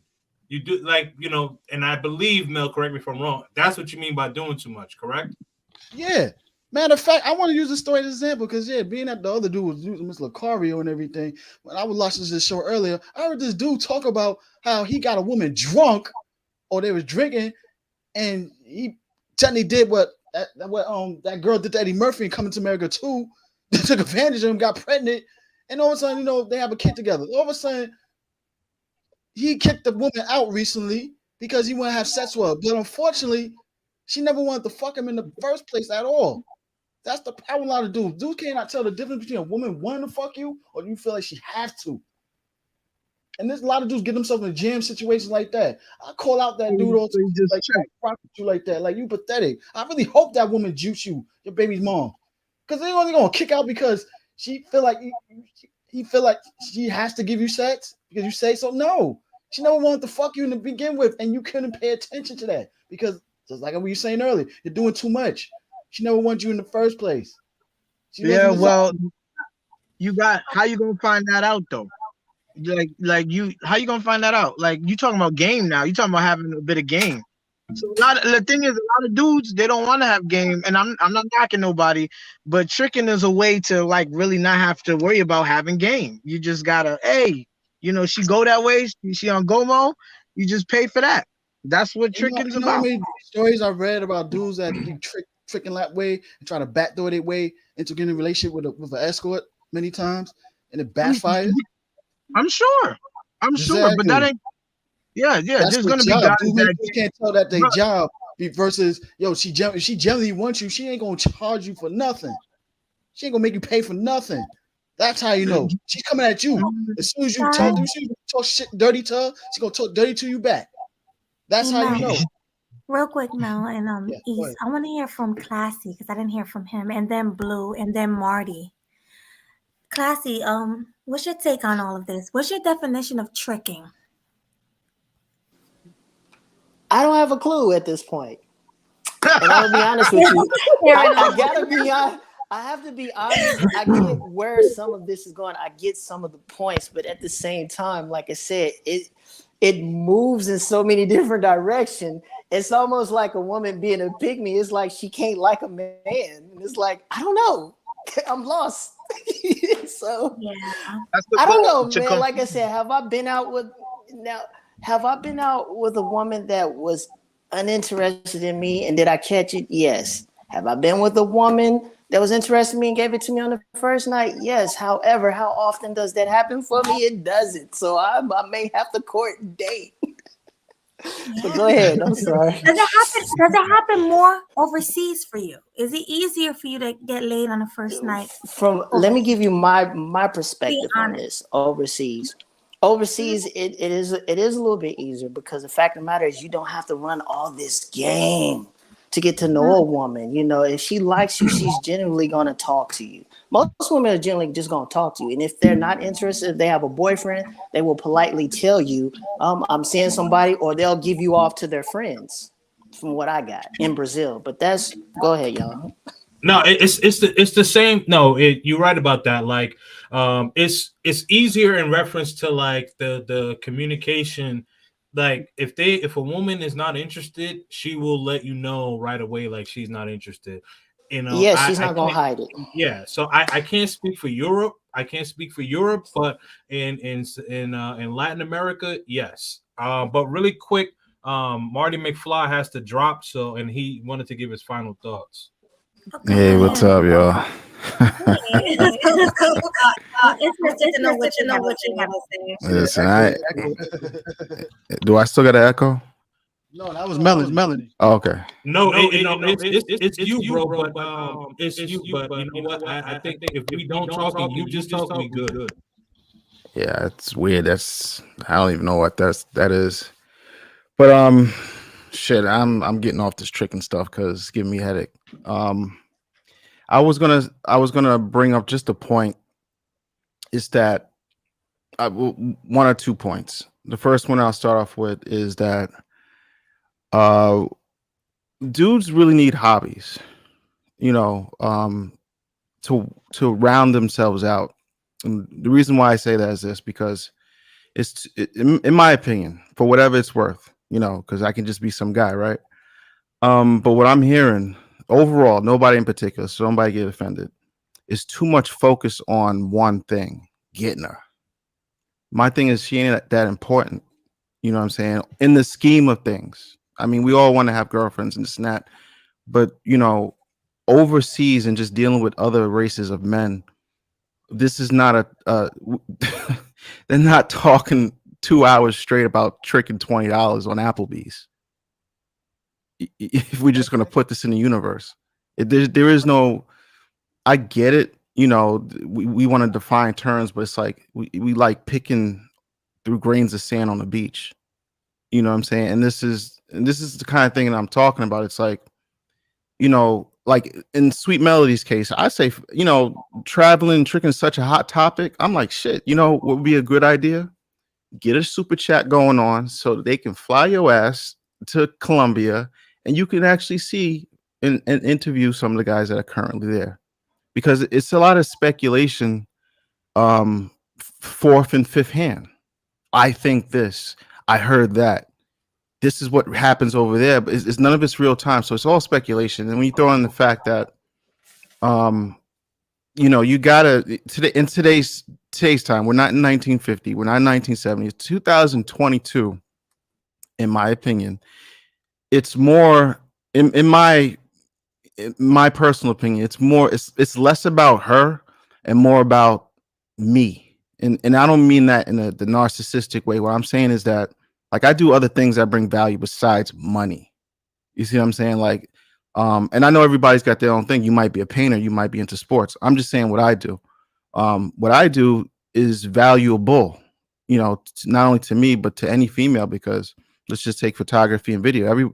Any cute girl wants to look even better on film. So we're going to have discussions about that.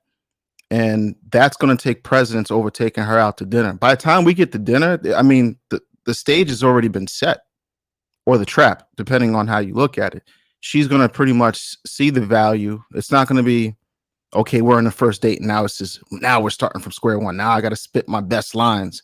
Now, all that's taken care of beforehand, because I'm just too busy just to be dating you and wasting time and money. That's just my approach.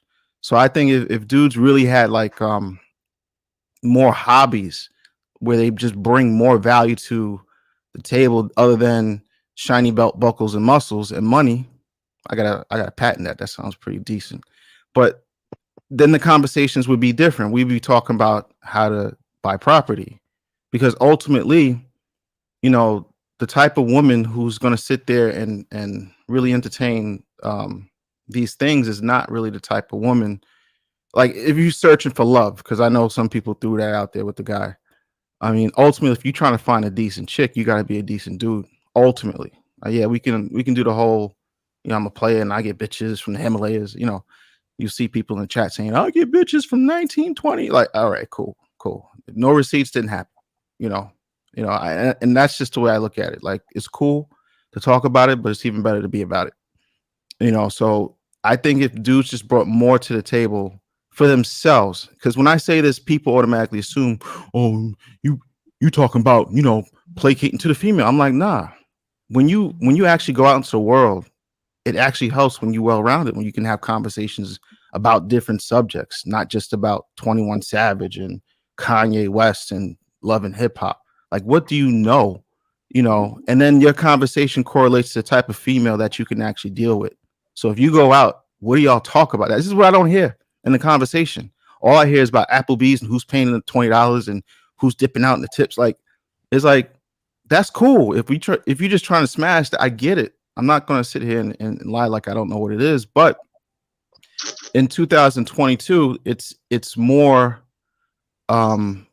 lifestyle. Because I think I heard some people say I don't even have social media. But in 2022, this is what a lot of people look at. They tend to look at, okay, let me see what he's like when I'm not around. And this is what guys do to females. They explore their page. That's why when you go onto their page, if she has like a bunch of bikini pictures or she has a bunch of traveling pictures, we can kind of paint the picture like, okay, how did she get there? Because, you know, she don't work at a prestigious place that will afford her this type of lifestyle. So it is important to some degree to have a social media that's appealing.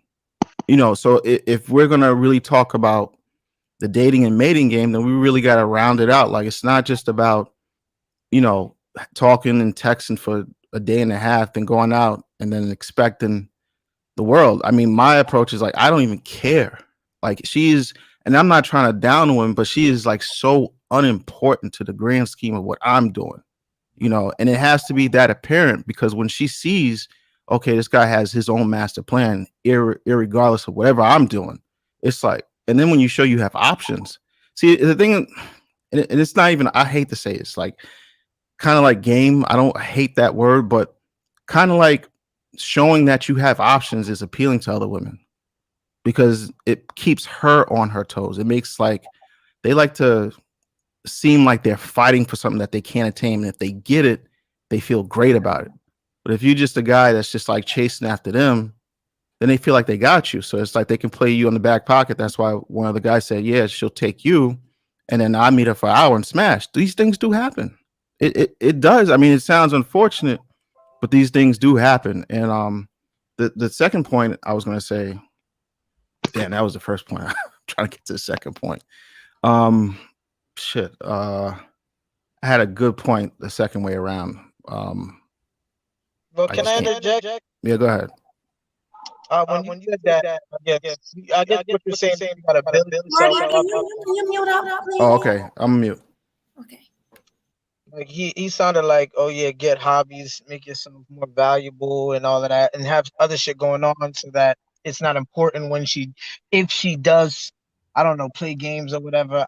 I personally don't think that a man should have to build himself up in an extreme way. I think that if she don't like you, she don't like you. I don't think all of this he's talking about investing in property or something like that, all that money shit. Well, let me explain to you. Let me explain. It's really not complicated. And just by your response, I like you. You're a nice guy. But here's the truth. You as a man, it is your responsibility to build yourself up for you. Fuck what everybody else thinks. You should have that fire in you innately. Now, I don't know if you were raised by a single mother.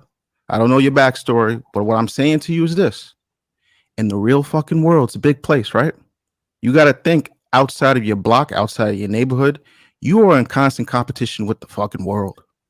And that's just the lowdown. So hold on. If you can't manage a chick at Applebee's for $20, you are not going to be set up to build and be success in life. And that's for you. Forget the women. So when you start saying, well, hold on 1 second. Hold on. So when you start saying things like, I don't believe in building yourself up, I didn't say make yourself Trump. I didn't say go out there and be a billionaire. What did I say?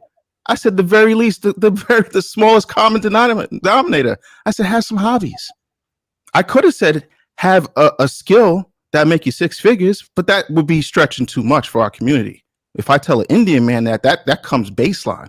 But see, talking to our people, getting hobbies is a far stretch. And this is the kind of mentality I'm talking about. You see what I'm saying? So what you need to do, you need to understand that I'm not telling this to you to talk down on you. That's not what I'm doing here. I'm trying to tell you something that I've already done and currently have success with. So I understand where you're coming from, but at the end of the day, if a billionaire is telling me how to get to $1 million, I'm gonna shut up and listen, because I don't know enough to even say I don't agree. Even if you don't understand, you say, okay, I'll figure it out. But don't say I don't believe in building myself up, because that first sentence right there, and we'll run the tape because you know I'm going to do a video on this. That first sentence right there is like the problem with us. And this goes back to what I said in the beginning. You sat here, not you, so don't be offended. We sat here talk about tricking, and we're not even talking. This ain't tricking. Tricking on dinner is, compared to the scheme of things of important shit in terms, listen, when I go out, and I'm not trying to compare my lifestyle to anybody else, but guys I see that I would call tricking would be like having a 6-figure apartment paid for a female that they fuck maybe twice a year, and she has a stipend. That to me is tricking. This little foodie shit, I'm not saying waste your money, but it's like everything is, when you have a business, right? I don't know what you do, but I look at life like a business.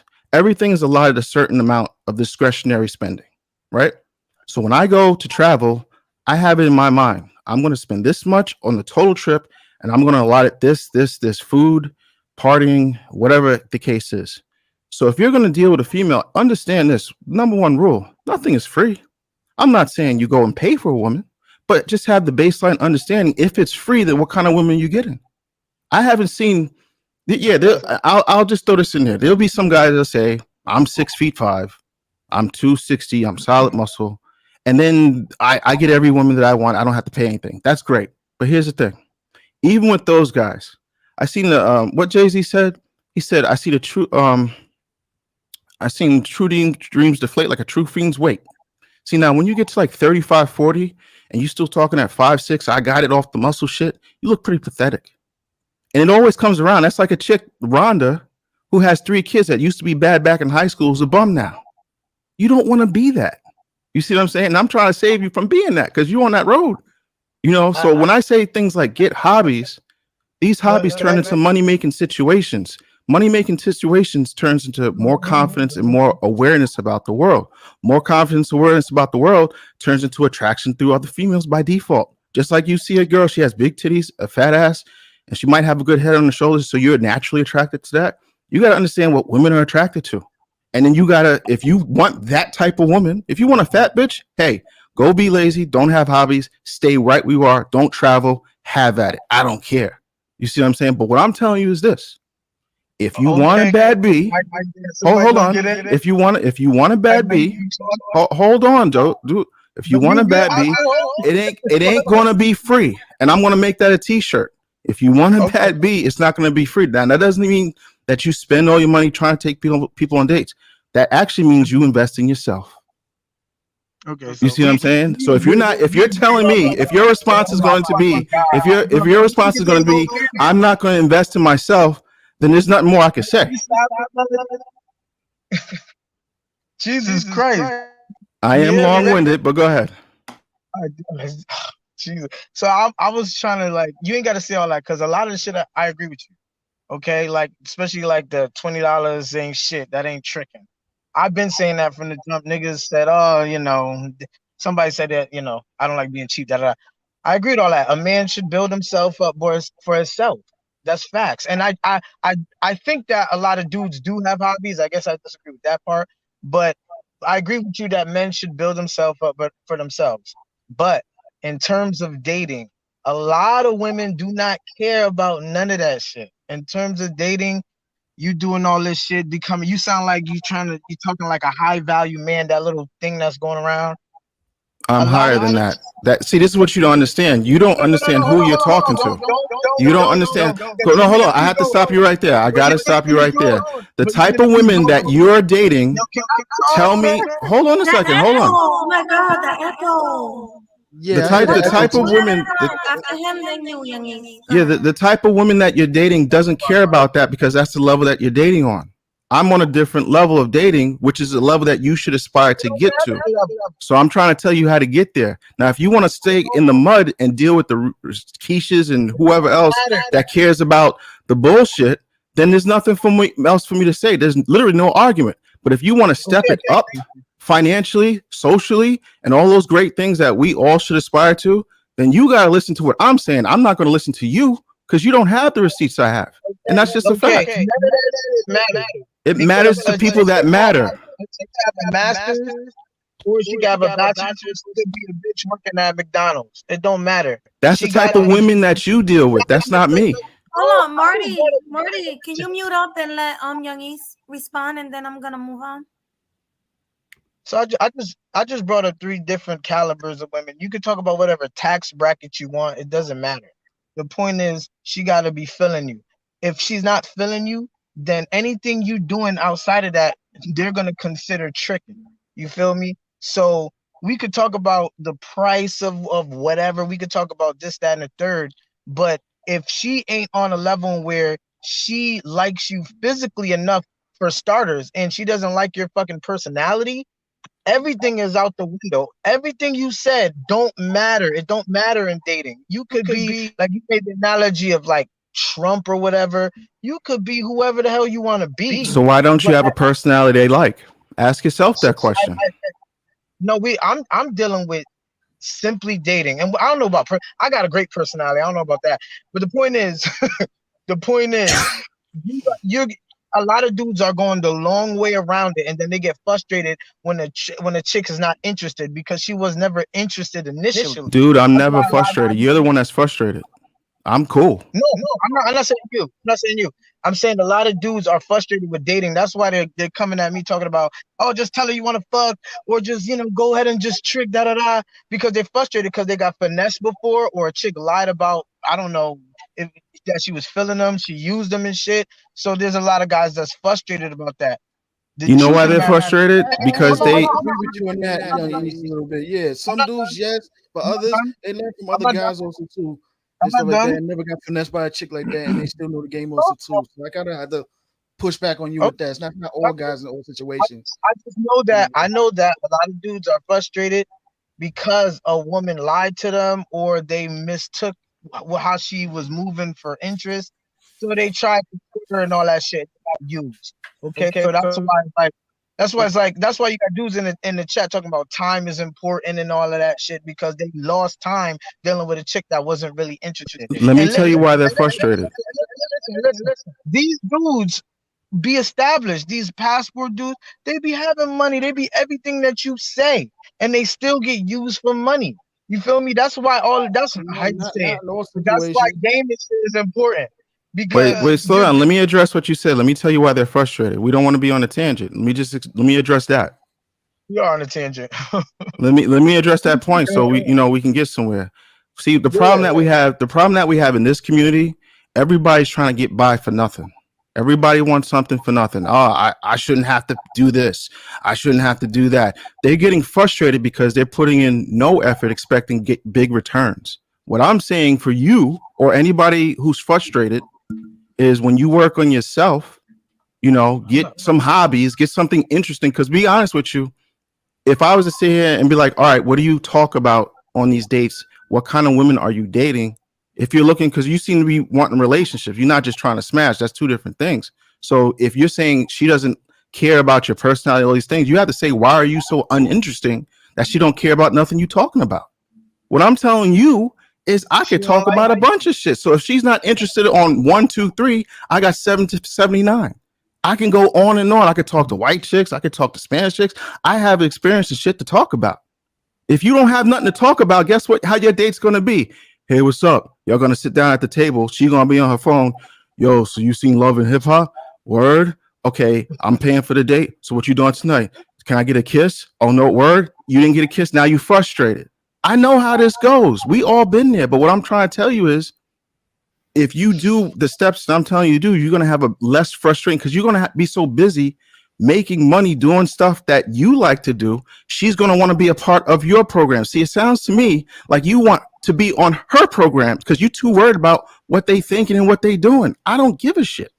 Boom. And the fact that I don't give a shit what she's thinking or doing is a turn on for her to me. Because one, I have options, and most likely I have better looking women, and she knows it. See, if you can't display that you have better looking women that the girl that you're dating with, she's gonna treat you like how she's treating you. She's not gonna kiss you at the end of the night. She ain't gonna fuck you on the first day because she knows you ain't got nothing better than her. And the reason why you don't have nothing better than her because you got nothing going on in your life. Because you said even the mere fact of me telling you to self-improve, that was a problem. So if you're doing that to me, imagine how she's looking at you. Did I say that was a problem? Yeah, you did. I'll rewind the tape. Yes, you did. Hold on, guys. Can you hear me, guys? Marty, can you mute up? Yeah. Can you mute up, Marty? Thank you. I haven't heard anything from Blue. Blue, are you there? Blue. I gotta drop. Yeah, I'll step down. Hey, Marty. Marty, check the back chat. Okay, let me check it out. Okay, I'm gonna step down. I'll let you. I know you're trying to get other people up. All right, if possible, I want to make a closing remark because I got to get ready for work soon. Okay. All right, so with me when it come down to dating, not dating, taking a woman out on a date, taking out somewhere. To me, it's just sharing the experience with someone. As I said before, I am cheap, but I've spent a couple of coins on a first date. One lady, this was years ago. One lady, we were chit chatting, and Alvin Ailey was coming to town, and I was like, okay, well, I can pick up some tickets for that. I got this day off and this day off, so hell, I'll go and share the experience with this woman. If it works out, if it pans out between us, it pans out between us. If not, hopefully she enjoyed the experience, enjoyed the dinner, and everything is cool. Same thing with Dance Theater of Harlem. Their tickets, back in days used to be like $45 a piece. Treated someone to it, on our first date. Same thing. I wanted to go check out the dance routine, but I wanted to go. I didn't want to go by myself, so I took a woman with me. We enjoyed it. We had a little short, romance, and we went on with that. But yeah, what I don't hear from a lot of these guys is just, for them, dating, it's got to be a specific purpose. And a lot of times it's just sharing the experience with someone that you hope, at least, like I said, keeps you out of trouble. Don't be a dumbass and show up on time. And that's something that I'm not hearing from a lot of the guys. But hey, I guess that's just the way things roll nowadays. But with that said, everybody have a great week. Happy holidays and take care. Happy holidays. Absolutely, man. Salute. Thank you for coming on, man. All right, I'm gonna go closing because it's getting late. So I'm gonna start with Angela. For me, dating, to me, it's just to get to know someone, to see if it can turn to something serious and something everlasting. But from what I hear on the panel, I guess dating for them just hit it and quit it. So I don't really get that part. But yeah, dating is just to get to know someone. So you don't have to spend hundreds of dollars. I think people are forgetting the whole purpose of dating. Just to go on a date, you don't have to spend money. The whole purpose is just to get that. Just to get to know that person. So, it's not really necessary to spend money to do that. That's if you're trying to take it to something serious. Facts. Thank you for that. Mm-hmm. Yeah, I'm here. Hey, Blue. What are your final thoughts? Final thoughts. Marty had a point. When you got a hobby, that help you stay focused on what you're doing should be part of what you're doing. I do agree with him on that. Final thoughts. Shit, man. You can't. How can I say this? People saying people go overseas for tricking. Like they said, if you go in the red zone area, then that's what you're going for.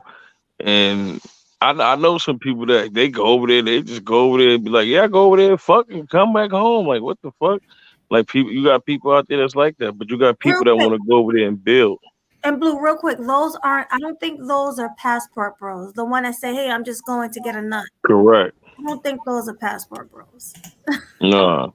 But yeah, but I definitely agree with getting out the country and building generational wealth. I think they stop putting it on there. Well, again, if they tricking, that's what they're going to trick. I think we should stop focusing on the ones that's tricking, pretty much. All right, well, thank you, Blue. Let's All go right, with. Blue. Thank you. Salute to you. Let's go with Mel. What are your final words? Hello, hello. Hello. Yeah, hello. Can you hear me? Yes, we can hear you. Yeah, Loud and yeah. clear. Yeah. Like I said, Marty made a big key point because stop making it about the woman, and that is the problem. See, a lot of dudes might be frustrated and everything because one, they made it about the woman. Two, they don't want to put in the work to make changes. So what happens? They pick pair bonding clubs to try to shame females too much, dissing them so much, thinking they have the last word. But that woman's gonna move on to other dudes no matter what. You're just not the one she's fucking. And that's the whole point. Or fucking with. And some dudes can't handle that. Three, they too much in the what I notice now, what's going on now, I'm seeing like two versions of red pill. And I would call this modern version, this red pill, dysfunctional pill. Because the red pill I used to listen to many years ago, 12 years ago at least, was totally different what it is now and stuff.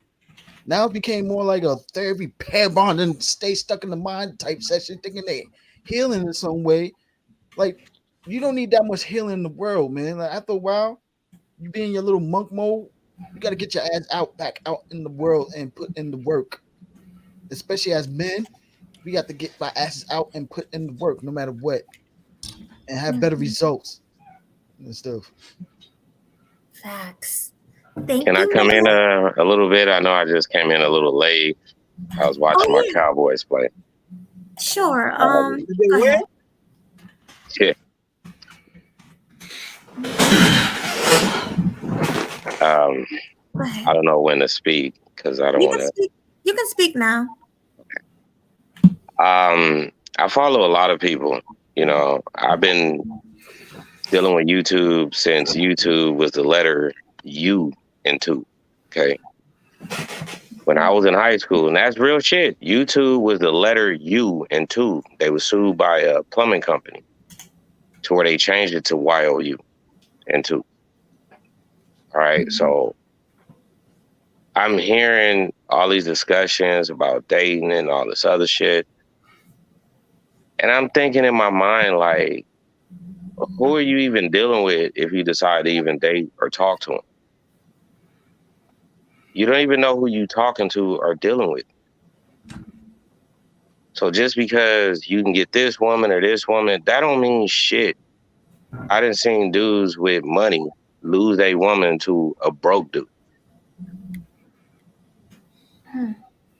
It doesn't solidify you because you can get a date.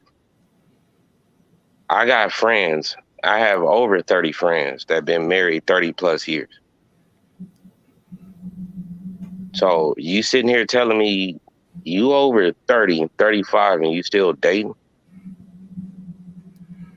My parents been together 64 years this January. I ain't never heard my dad speak on anything about no motherfucking dating. We are human species. It's a reason there's a female and there's a reason there's a male. If you meet a guy, as far as a female, you meet a guy He has aspirations. He's doing things. Blue collar worker don't fucking matter. Why in the fuck are you single? When we talk about this high value shit, that's bullshit. Bullshit. Look at every fucking celebrity that done got a divorce in this year alone. So did your money matter then? Did Tom Brady money matter? He still ended up with a divorce. You know what I mean? So we gotta get out of this matrix that we living in. We got to start to realize and understand whoever you match with and who you with, be with that fucking person and stop wasting time in life. I'm 40 years old, bro. Like, I wish I could have been with the woman I was with when I was 18 and had all this time with her. I'm pretty sure she think the same fucking thing.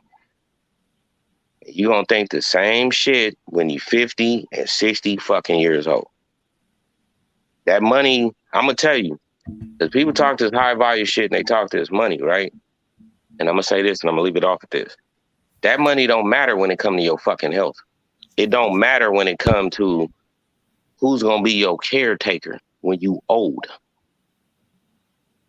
Who gonna make funeral arrangements for you? We gotta get off this man and woman shit. Find you a partner, be with that motherfucker. Because what's gonna end up happening is you're gonna get old and there ain't gonna be nobody around to bury your ass. Once you start reaching a certain age, you reach a certain age, who's gonna be around? My dad is 86 up in the front, bro. My mom is damn near 80 years old. He's 7 years older than my mom. Could you imagine if I wasn't around, bro?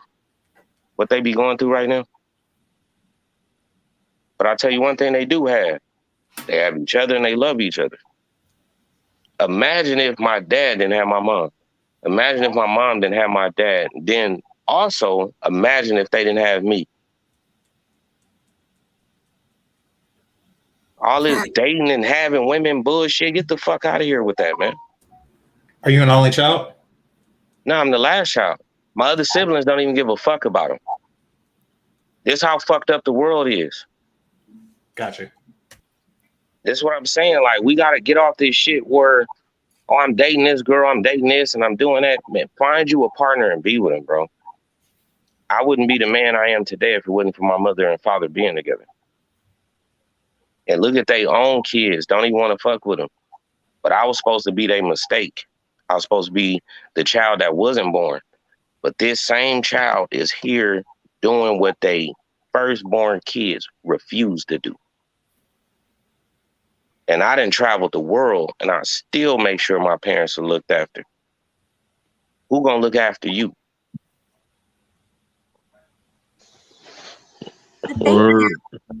That's deep. That was deep. That was pretty deep. Yeah, Amen. Amen. Thank I you feel for like that. I was in church. Hey, I appreciate you for sharing that. Like, for real. We need more people to share that. Well, at the end, You mind if I share before I go? Oh. No, sorry. Before I go, I definitely want to say, Pastor. I didn't get your name, but I just want to say thank you for sharing that, because a lot of times That was the pastor. Okay. Todd, man, thank you for sharing that, man, because you know, the thing is, I'm just saying in general, and I'm not talking about this space, but a lot of spaces, they always preach about anti-marriages or anti-relationships. But there's also good that comes out of it. Even if you are in America, you gotta find the right type of person. Find the right type of partner, right, that's suitable for you, that you don't even have to go through all those loops and hurdles. Right. Your life will be a lot more easier that way. That's just my opinion to it, okay? I know everybody gonna probably disagree on this point, but it's okay. But if you find the right partner, just like how your mother and your father was together, you know, and they raised you guys, you know, hopefully somebody will be able to find somebody that's suitable for them. That way, all this like men versus women bullshit can like cease and desist. because otherwise, these topics eventually they won't be going anywhere the older you guys get. And I like the way how you put it. And Melody, thank you again for keeping me here a little bit longer. You know, You were wonderful. Thanks for staying. I Salute, salute. really do. Thank you. I told you we wanted you here. Yes. No, y'all. Hey, look, man. Y'all made it clear. Y'all kept me to the end, and I definitely appreciate it. I left my info. If anybody want to, follow me on IG or subscribe to my channel, feel free to. Melanie, I don't know if you have an IG. Hey, you guys hit me up on Todd Traveler is Instagram and YouTube. Put My your whole YouTube in the awareness back so you is can promote it. Can you put in the back? Everybody on put in the the back so you panel, can promote or it. my mods, all of my mods, drop everybody on this panel's link. Let's go. I would love to follow everybody, man. Yeah, Everybody. let's follow each other. Let's show each other love, support each Right. other. That's what it's Right. about. For real. Yeah, most definitely. Like I said, I left all my information in the private chat. If it makes it easier to copy and paste it, feel free to. Melanie, I don't know if you have a IG account, but let us know. We'll definitely follow. Follow me. It's real_sex_appeal_. Wait a minute. Hold on. Melody, I think I started following you when I was in Mexico. Oh yeah? Well, I'm glad you Yeah, followed me. because I think I'm subscribed to you because I follow a lot of other YouTubers that speak on the topics that we speak on. But what I was preaching today and what I was saying, man, I'm a man. There's a lot of men on this panel. You're a woman. It ain't no reason we should be having disagreements with each other. None. If I like you and I'm with you and we vibing, we have a good conversation, why would you want to waste time in your life? This is what I'm trying to teach people. Like this. To me, the red pill is dead. The manosphere is dead because as far as men, we're not awake, we're awoken. So we already know, bro, like we grew up in the hood, and I say this all the time. And I was just on the live last night speaking the same shit. How many dudes you know and how many females you know you was in junior high school was getting dropped off by the chick was getting dropped off at school by the older dude. So a lot of these issues we have stem from the home and the neighborhood that we grew up in. Like, there's no way in the world, like, I'm from the 90s, bro. I remember when the first cell phones came out. I remember when all the shit came out. Women wouldn't move in the way they moving now. Was it certain women doing certain shit? Yeah. But you knew in the hood Tell to me stay I was away you from from that the certain 80s. one. You say you was 40? Yeah, 40. You're 80s baby like myself. I'm 41. I'm I mean, 46. Yeah. Come on, bro. Like, man, the issue between men and women right now is based off the crack epidemic, the household that you grew up in, and if your mama, if she's a late generation X, was teaching you all this sexual fucking behavior. Yeah. You know, there's no way in the world I'm born into the world and I'm just addicted to sex, even a female. It's impossible. But who taught you that? Mm-hmm. It's facts. Can I go next? Yes. All right, I only got like 2 points. First point, I'm hearing. I heard it from Marty. Shout out to Marty though. I think Mel spoke to what he said, that it's not about the woman dating. It's not about the woman. It's about building yourself and all that. I get that part. I do. You gotta build yourself. Duh. I get that part. But in my opinion, it is about what a woman is thinking. That's the whole point of all of this shit. In my opinion, that's the whole point of the passport rules. They left because the women from over there think differently. They think better in their opinion. If you're not worried about the woman that you're dating, the woman that you might plan on spending time with, or the woman that you want to smash, if you're not worried about what's going on in her head, you're gonna have a lot of problems. You understand what I'm saying? I think that that's one of the biggest problems, period, with dating, It's just that both sexes are being too selfish. So when I'm talking about dating, when I'm talking about taking time with a woman, you ain't gotta rush into sex right away. I'm just talking, listen, you gotta understand where women are coming from. You gotta understand what's going on in her head and how to not make her feel like a hoe for giving it up or whatever. I'm just talking about you. It is about women. You do have to understand women to a degree. Now, there's gonna be a lot of dudes that they might disagree. And to me, if all you care about is your own orgasm, you don't necessarily care if she's in the mood or she's ready. You just want to just give it up. To me, that's that tricking mentality. It's about my orgasm. I paid for it. Hey, I don't want to cut you off, No, but I want to. It's my final thoughts. It's my final thoughts. Relax. Okay, All right. I'm sorry. I'm sorry. All right, it's cool. Now, in my opinion, that is a tricking mentality where men, they only care one. They only sex is just one way. So for me, I personally enjoy when a woman want to have sex more with me than I do with her, because I know her enthusiasm is going to be there. I know her passion going to be there. She ain't going to lay on the pillow and be a pillow princess. She going to throw it back.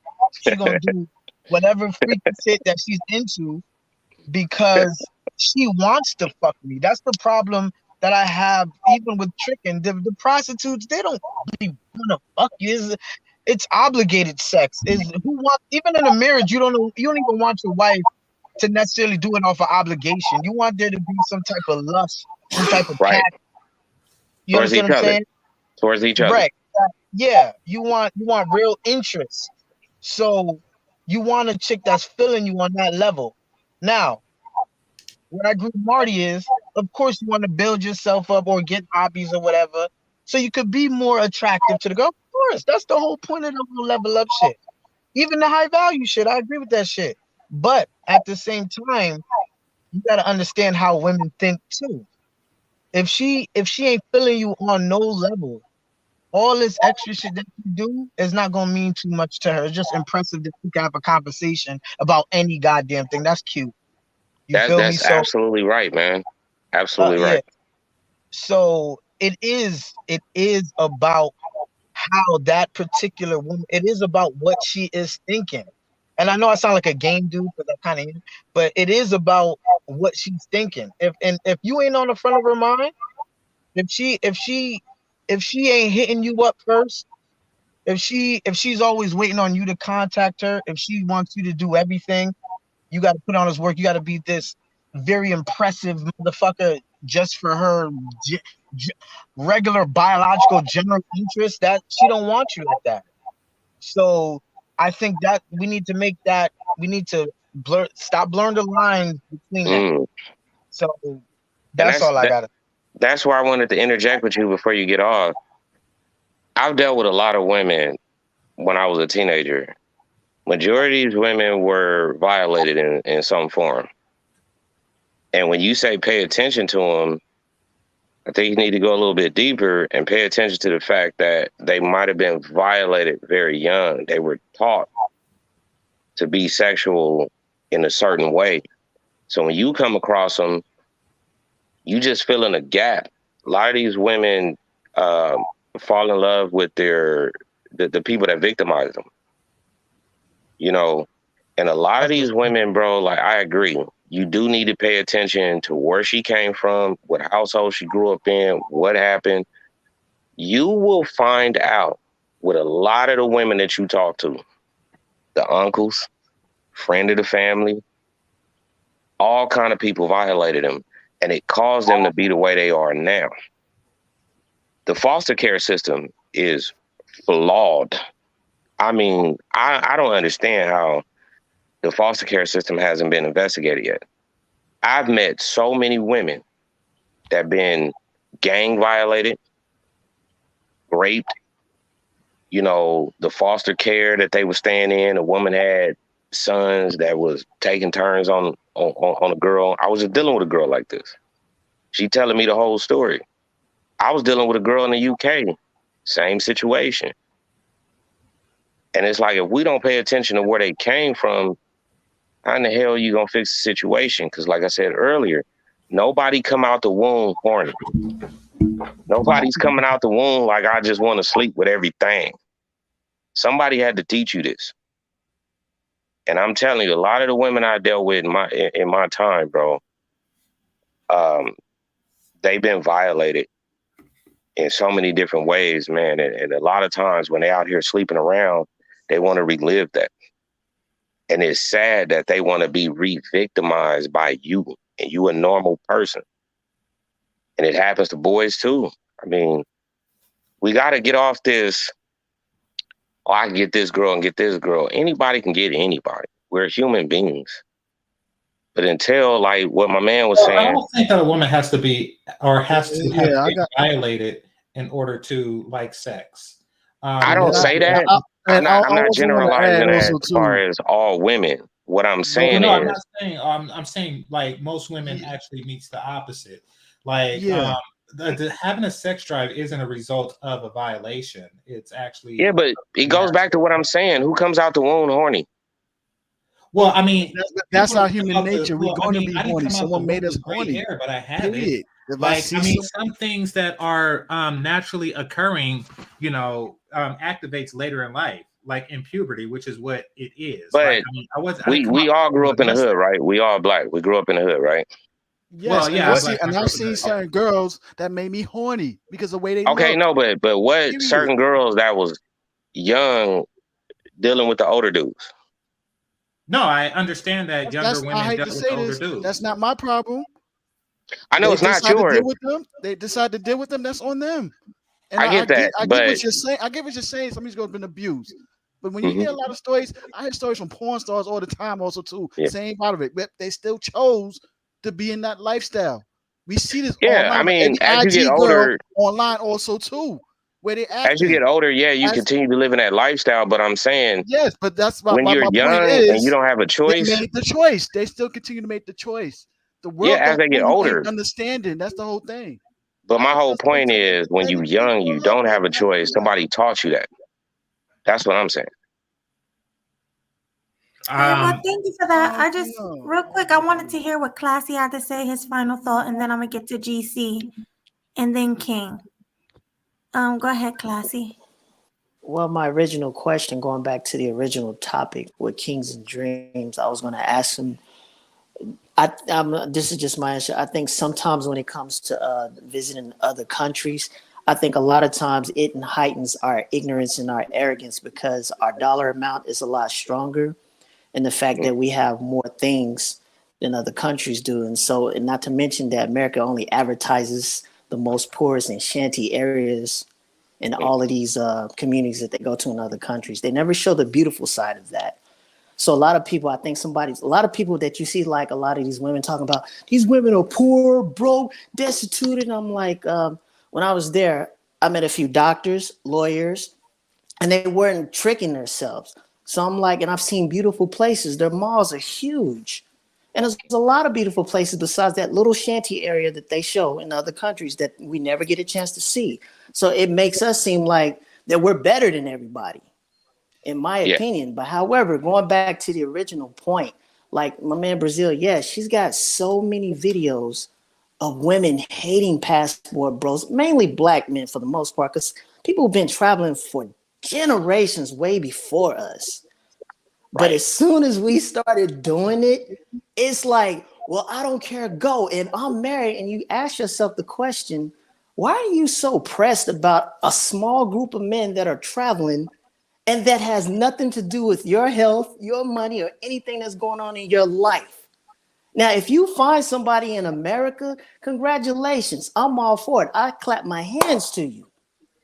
But if the men are having problems in America, let them go do their thing. It's not bothering you. Now, you have the right to make a video on YouTube about how you feel about us. That's perfectly fine. But if it is irritating you and causing you problems in your life, YouTube also created something called an X button. You don't have to watch it. Thank you. That's my final thought. Thank you. It's a fact, Classy. Yeah, that was facts. Thank you, Classy. And with that being said, to everybody on the panel, God bless y'all. Y'all have a good night. and live your life right. Stay healthy. Salute, man. Salute. Appreciate you. Salute to you. God, I love this Salute. panel. You guys were awesome. Now let me go to G. Well, I'm gonna read these super chats, GC, and I want to hear your final words. Okay. Okay, so Angela C, thank you so much for the super chat.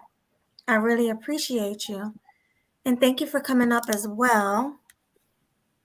And we have Andre and Andrea Love, or Andrea Love Crawford. Andre. You were right. I said it right. Okay. Yeah, that's my man. That's my man Andre right there. He's in Cali, Colombia. So that is yeah. So They're that beautiful. is oh Beautiful yeah, that's couple. yeah. So that's him and his wife. Yeah, man. But yeah, so that was him who sent the super chat. That's my dude right there. Thank you. I appreciate you so much. And your wife is gorgeous. I love that couple right there. Thank you so much for the super chat. What is that? That's COP. What? Oh, Colombian pesos. Colombian pesos. Yeah, so that's 10,000 Colombian pesos. So that's about $5. Thank you so much. I appreciate you. Actually, yeah, I think it might be like $3. But yeah. $3. It's whatever. Thank you. I appreciate it. All right. And I thought I saw another one as well, but maybe I didn't. Yeah, that was it, I think. All right, GC, what's your final words or thoughts or whatever you have? Questions? So I don't see anything wrong with fellas escaping an environment that's not really conducive to what they want for themselves. And that's what's going on here. Unfortunately, that is what the current culture of this country has evolved into. Oh, you right there, right? I'm sorry? You say something? You right there. You gotta mute yourself, bro. Oh, Yeah. mute up. All right, go ahead, GC. I was just saying, unfortunately, that's what the current culture has devolved into, and that's where we're at. And a lot of people want to escape that, create a new culture of their own, or find comfort in an existing one. And as long as they find happiness there, that's great. They shouldn't be shamed. They should be ridiculed, and they should be allowed to do so in peace. And that's it. That's my final thoughts. Thank you, GC. Thanks for that. And now we have the man of the stream. What is your final thoughts before we GC, I'm gonna hit you up. So my final thoughts. Well, first of all, thank you for having me. I think that you and I had a great interview. Yeah, I think we had a great interview. This panel was interesting, but yeah. So overall, to the topic at hand, are men tricking overseas? There are some men that are just strictly pay for play, but most of us who travel, we want to escape. We want to escape the matrix. We want to escape us just being sought out as just being black men in the United States of America, or to our partners in Europe as well, in the UK, and then also with dating and relationships. Like a lot of modern women are headaches. Not all, but there are a lot of headaches here.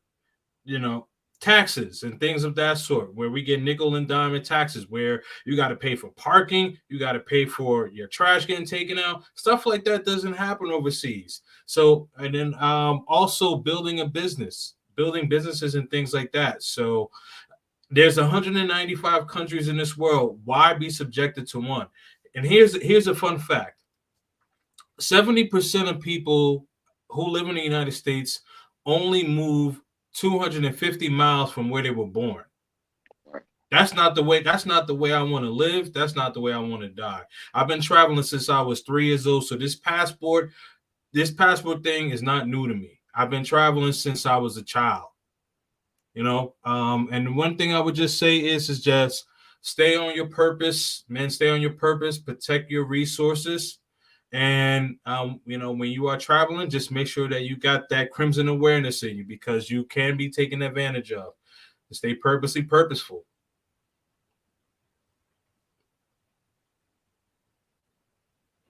Oh, that's it. I don't need to keep going. I don't need to be long-winded. That's it. I wanted to hear more. I just want to say my final words before I get off, man. Just to touch on what he was saying. Oh yeah. It's like I was accepted to Brunel College in London, in Oxbridge. So it's like, if the topic was is men tricking, no. That I said this last night on the live. Yeah, Bin Laden came out here. Melanie and I came up with I came up with the title, so I was like, but I mean, Bin Laden came out here and went to school, man. He went to Harvard, and who sponsored him was the two presidents that we had. Yes, I was gonna say he wanted to give the people a challenge with this topic. We knew it was gonna be controversial, right? Yes, absolutely. Yes, But the whole good thing is, it's not about women and going out and tricking. Like, you can actually go to school in different countries. And my awareness and spreading it, just why I love Austin Holloway. I speak to him on Holloman. I'm sorry. I speak to him behind closed doors. I mean, he's 23, man. He's reaching out to kids that are like 16 to his age. And he's actually showing it's not about the women. Like, you can actually move somewhere else and do things and live. Because just like my man said, the taxes, the hustle and bustle of life here in the United States is like, you have to pay for every damn thing just to live here. But if you can go to school, you can go somewhere else and live life, man, where you don't have to worry about so much of the stress. Hey, man, I'm all for it as well.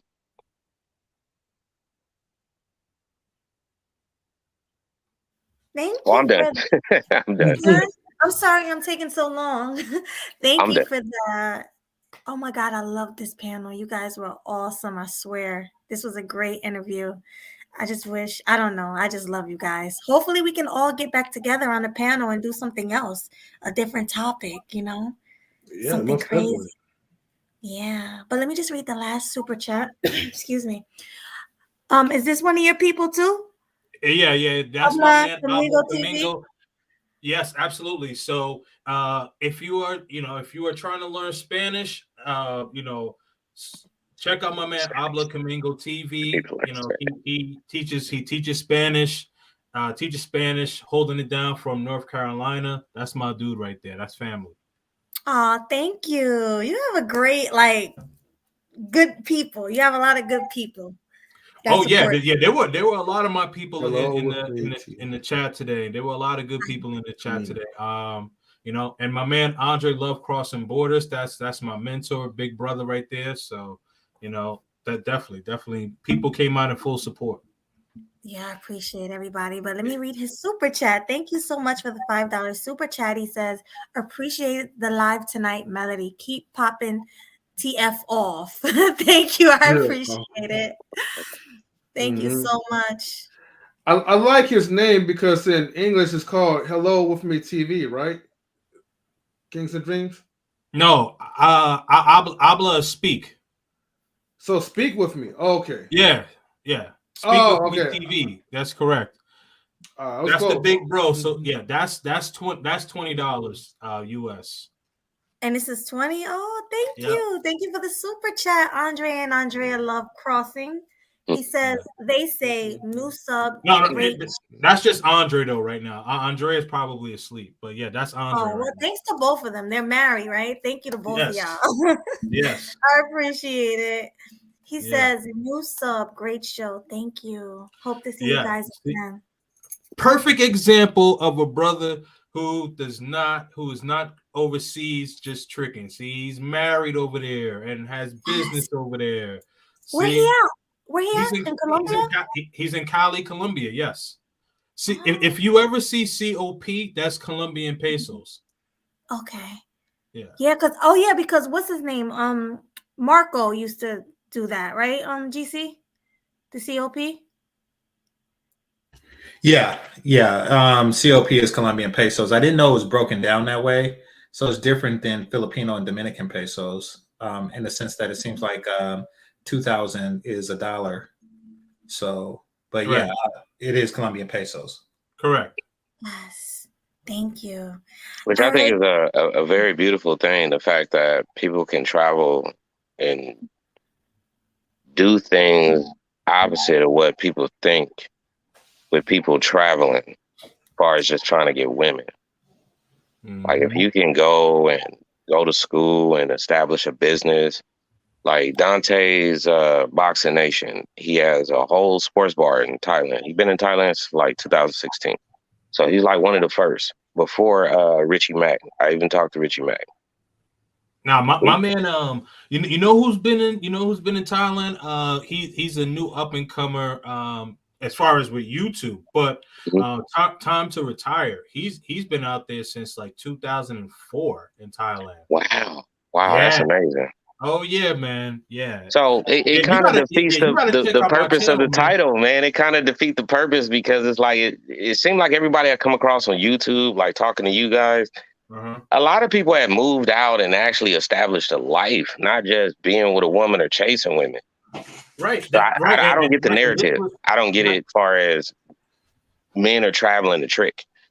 Right. Well, see, and this is the conversation that I was having with Melody behind the scenes, because like I was saying that this was things that I was going to bring up because there's a common misconception that like dudes are just traveling overseas simply to monger. Now, yeah, there are some dudes that simply are traveling to monger, but these dudes are establishing business. Like, like I got my apartment in Medellin, Andre and Andrea, is, he's married over there. You know what I mean? And his wife, she's a corporate accountant. Wow. Yeah. So, and this is before he met her. You know what I mean? So she was already established before he met her. My ex girl, she's a nurse. She was established before I met her. Zuna Thailand has his girl, you know what I mean? And Zuna Thailand has his girl, and initially he went out to Thailand to just buy property, but the beer bug happened, and you guys can read into that because I don't want this to get demonetized, but the beer bug happened, and so he ended up staying out there, hanging out with his girl, and now he's with her. You know what I mean? And he was out there during the whole pandemic, man. So he was out there that whole time. Right. Yeah, I know. That's what I'm saying. He went out there to look for property, and he, right before he was trying to come back, they got shut down. And in Asia, like the rules are really, really strict. Like it just happened like 3 or 4 months ago where they relaxed on the rules. Even in the Philippines, they still got some strict rules for the Philippines as well. But absolutely, man, absolutely. So there's a lot of brothers that's establishing stuff. Shout out to Taylor Made Dreams. He was in Dominican Republic, and he had established some business out there, and he was also helping the less fortunate and stuff like that. Now he's in Thailand, and he's establishing, he's about to establish a business out there. Like, don't get me wrong. See, the thing about it is there's the whole misconception is men have to be about something in order to travel. And the thing is that like we're not just going to keep traveling and not get something from it. Like we want to she's from New Jersey, but we want to establish oh, someone already answered it. Yeah. Cool. Anyway, but we travel consistently, and we want to build something off of that. Right. Like the woman is cool. But see, for men who are about something, they have that abundance mindset because they know that they can get it anytime that they want. Like I mentioned, I've been doing events since I was 14 years old. So I've been around women. And see, what people don't realize, when I was doing events back then, there wasn't no Instagram, there wasn't no Snapchat, there wasn't no Twitter, nothing like that. I actually had to hand a woman a flyer, and if I was selling a ticket or whatever, I actually had to get this woman to buy a ticket face to face. So that helped me in my gift of gab. And this is what I'm saying, when some of the dudes be like, oh, you don't got game, so you travel overseas. Nah, my G, I've been had game. I could get it anywhere, anytime, any place. Never forget that. Hey, I like what you said, man, because I had to school some former employees that were younger than me, and I had to explain to them. I was like, man, I had to go to the library to research stuff. Y'all got the access in y'all hand. Y'all utilize technology the wrong way. I said, if I had technology back then when I had to do a history report and all that other stuff, and I didn't have to go to the library, man, I'd have took full advantage of Google. Right. So it's like I completely agree with you saying, man. Like you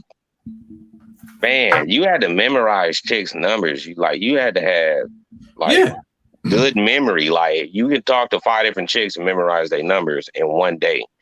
What I used to do was I used to walk around with a little notepad, but yeah, but what I for the real, organizer. man, you talking about the organizer? No, well, it's real small. You can put it in your pocket. So yeah, it was an organizer. That's what it was called, an organizer. I don't even know, my G, but yeah, you had to flip it open.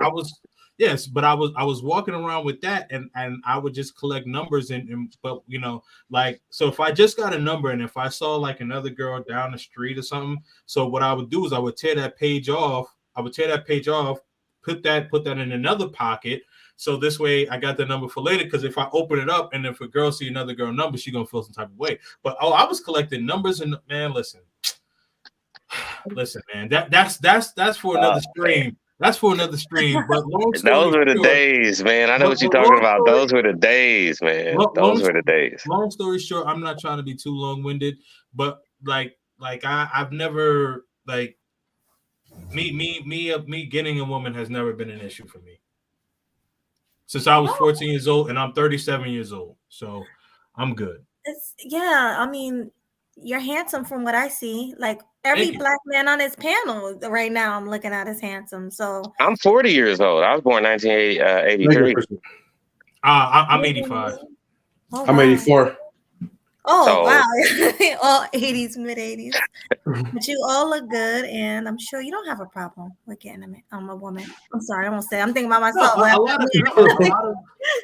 lot of the brothers who travel have been getting women. You know what I mean? They've been getting women in the States or whatever. So like that's why like I laugh when when the critics and the modern woman be like, hey, you can't handle a woman over here. That's why you go overseas. And it's like, okay. Yeah. And most of the men that travel and the ones that they talk about, we don't want to come home to ESPN's First Take. We don't want to have a freaking debate. We don't want to debate. You know what I mean? Like as long as I'm taking care of business, I want to come home to peace. Right. And most of the men that travel, they either been married and divorced in the United States, or they already have kids here. Yeah. So when they picked up and left, like the passport, I mean, I've explained this because I've been on a lot of live streams lately. I've been barely doing my YouTube content for the last 30 days. And my channel is just to show, hey, regardless of what's going on or whatever people got to say, just show you having a good time, man. That's it, man. People been traveling since World War I prior to that, man. There's people that have generations of family that were American that never came back during World War II. There's a lot of black people in Russia people don't know about that are from America. Families. Right. People been traveling. It's like, what are you talking about? Like, I don't get it. Well, y'all know another one I can't stand? Oh, black men go over there so they can control those women because they can't control us. So they got to go control those women. They don't have a voice. Like, a voice to what, though? Like, a voice to what? Those, man. Oh, well, you know what? Big shout out to my man, E. Rosary, and also Culture Invasion, man. Yeah. Salute. But well, that's the thing. Like they think like these women don't have minds of their own. Like if a woman, doesn't matter where in the world you are, like if you are not a leader, a woman's not gonna follow you. Yeah. Doesn't matter. You know, but see, that's the thing, because it's so ignorant, because these women haven't traveled, or if they travel, they probably just do like the cruise, and they just stay in the pure, like the strict tourist area, so they don't know. You know what I mean? They don't know. So It's they think funny. outside. So they think. I- Hold on, B. Hold on. Go ahead. I'm sorry, brother. So they think outside the tourist area, like these chicks are just living in like huts and villages. Like, come on, man. Like, It's funny because I said this last night.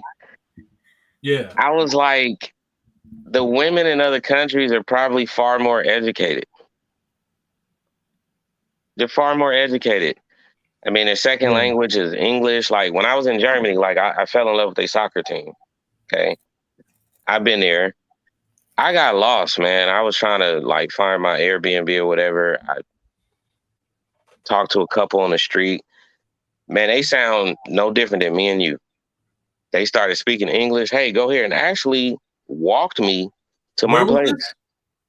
So I don't know what they talking about, like far as third world countries. If anything, America is looking like a third world country right now. Where were you? I was in Germany. Oh, Germany. Okay.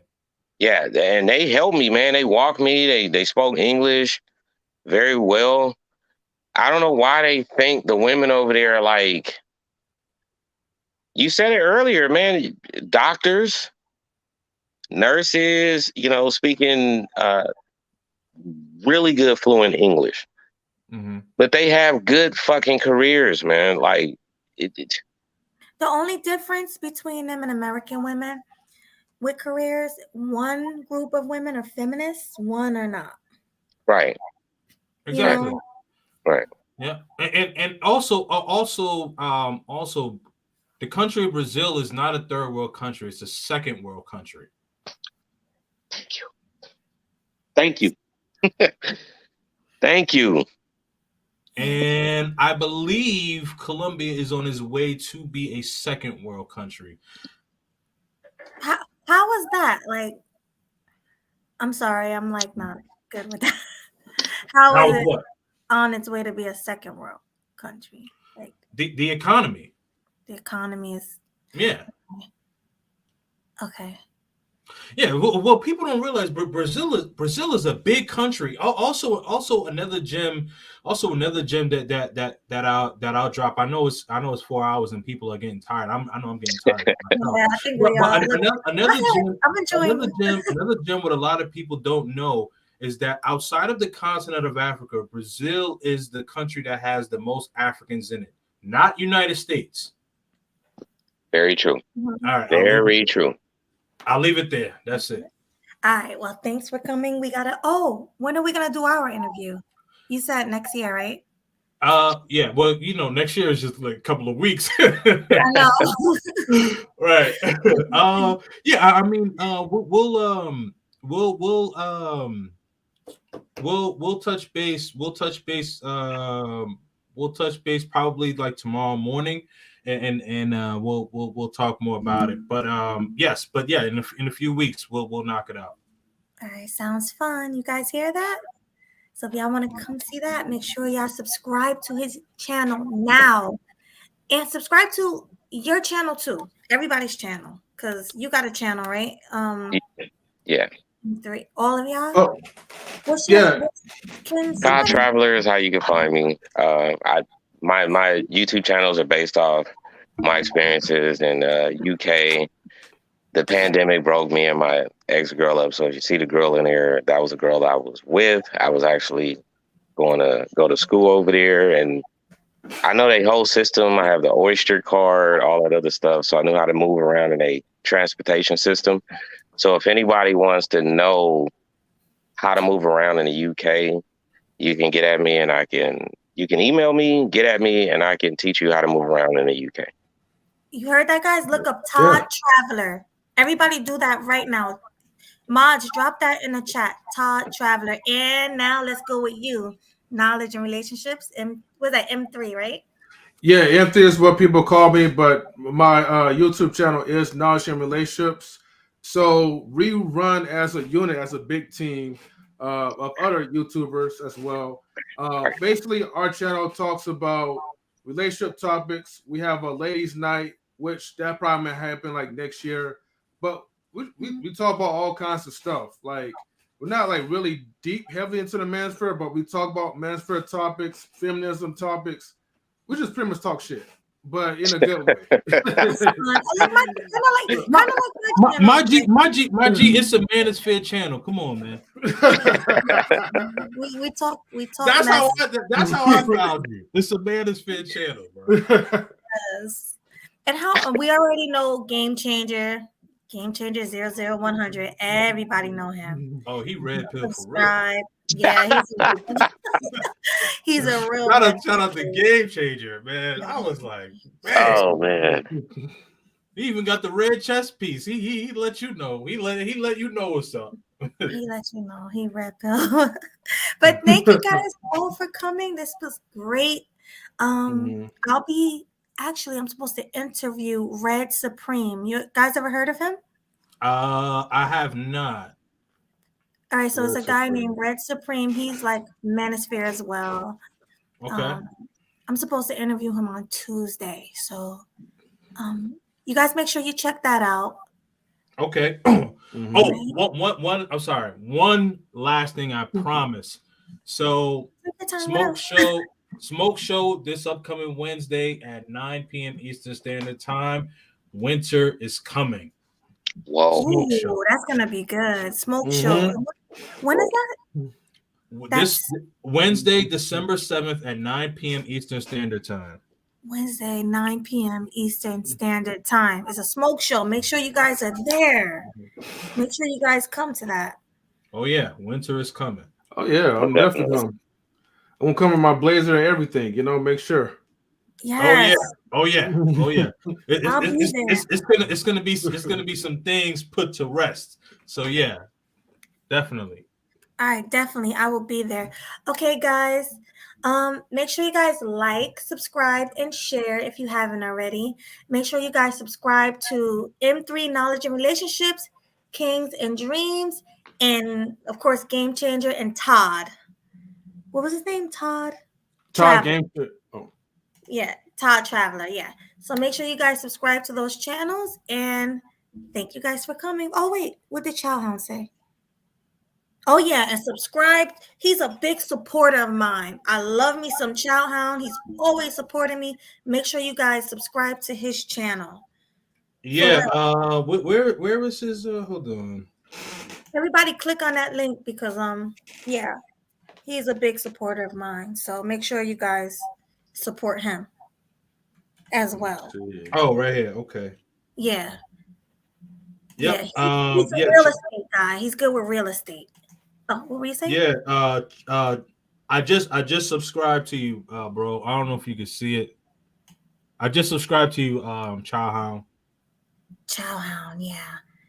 If you guys need help, okay. He's the guy. Okay, I just subscribed to his channel as well. I was looking for it for a minute. Yeah, well, make sure he's really good. Mm-hmm. All right, guys. Good night. Right. Thank you.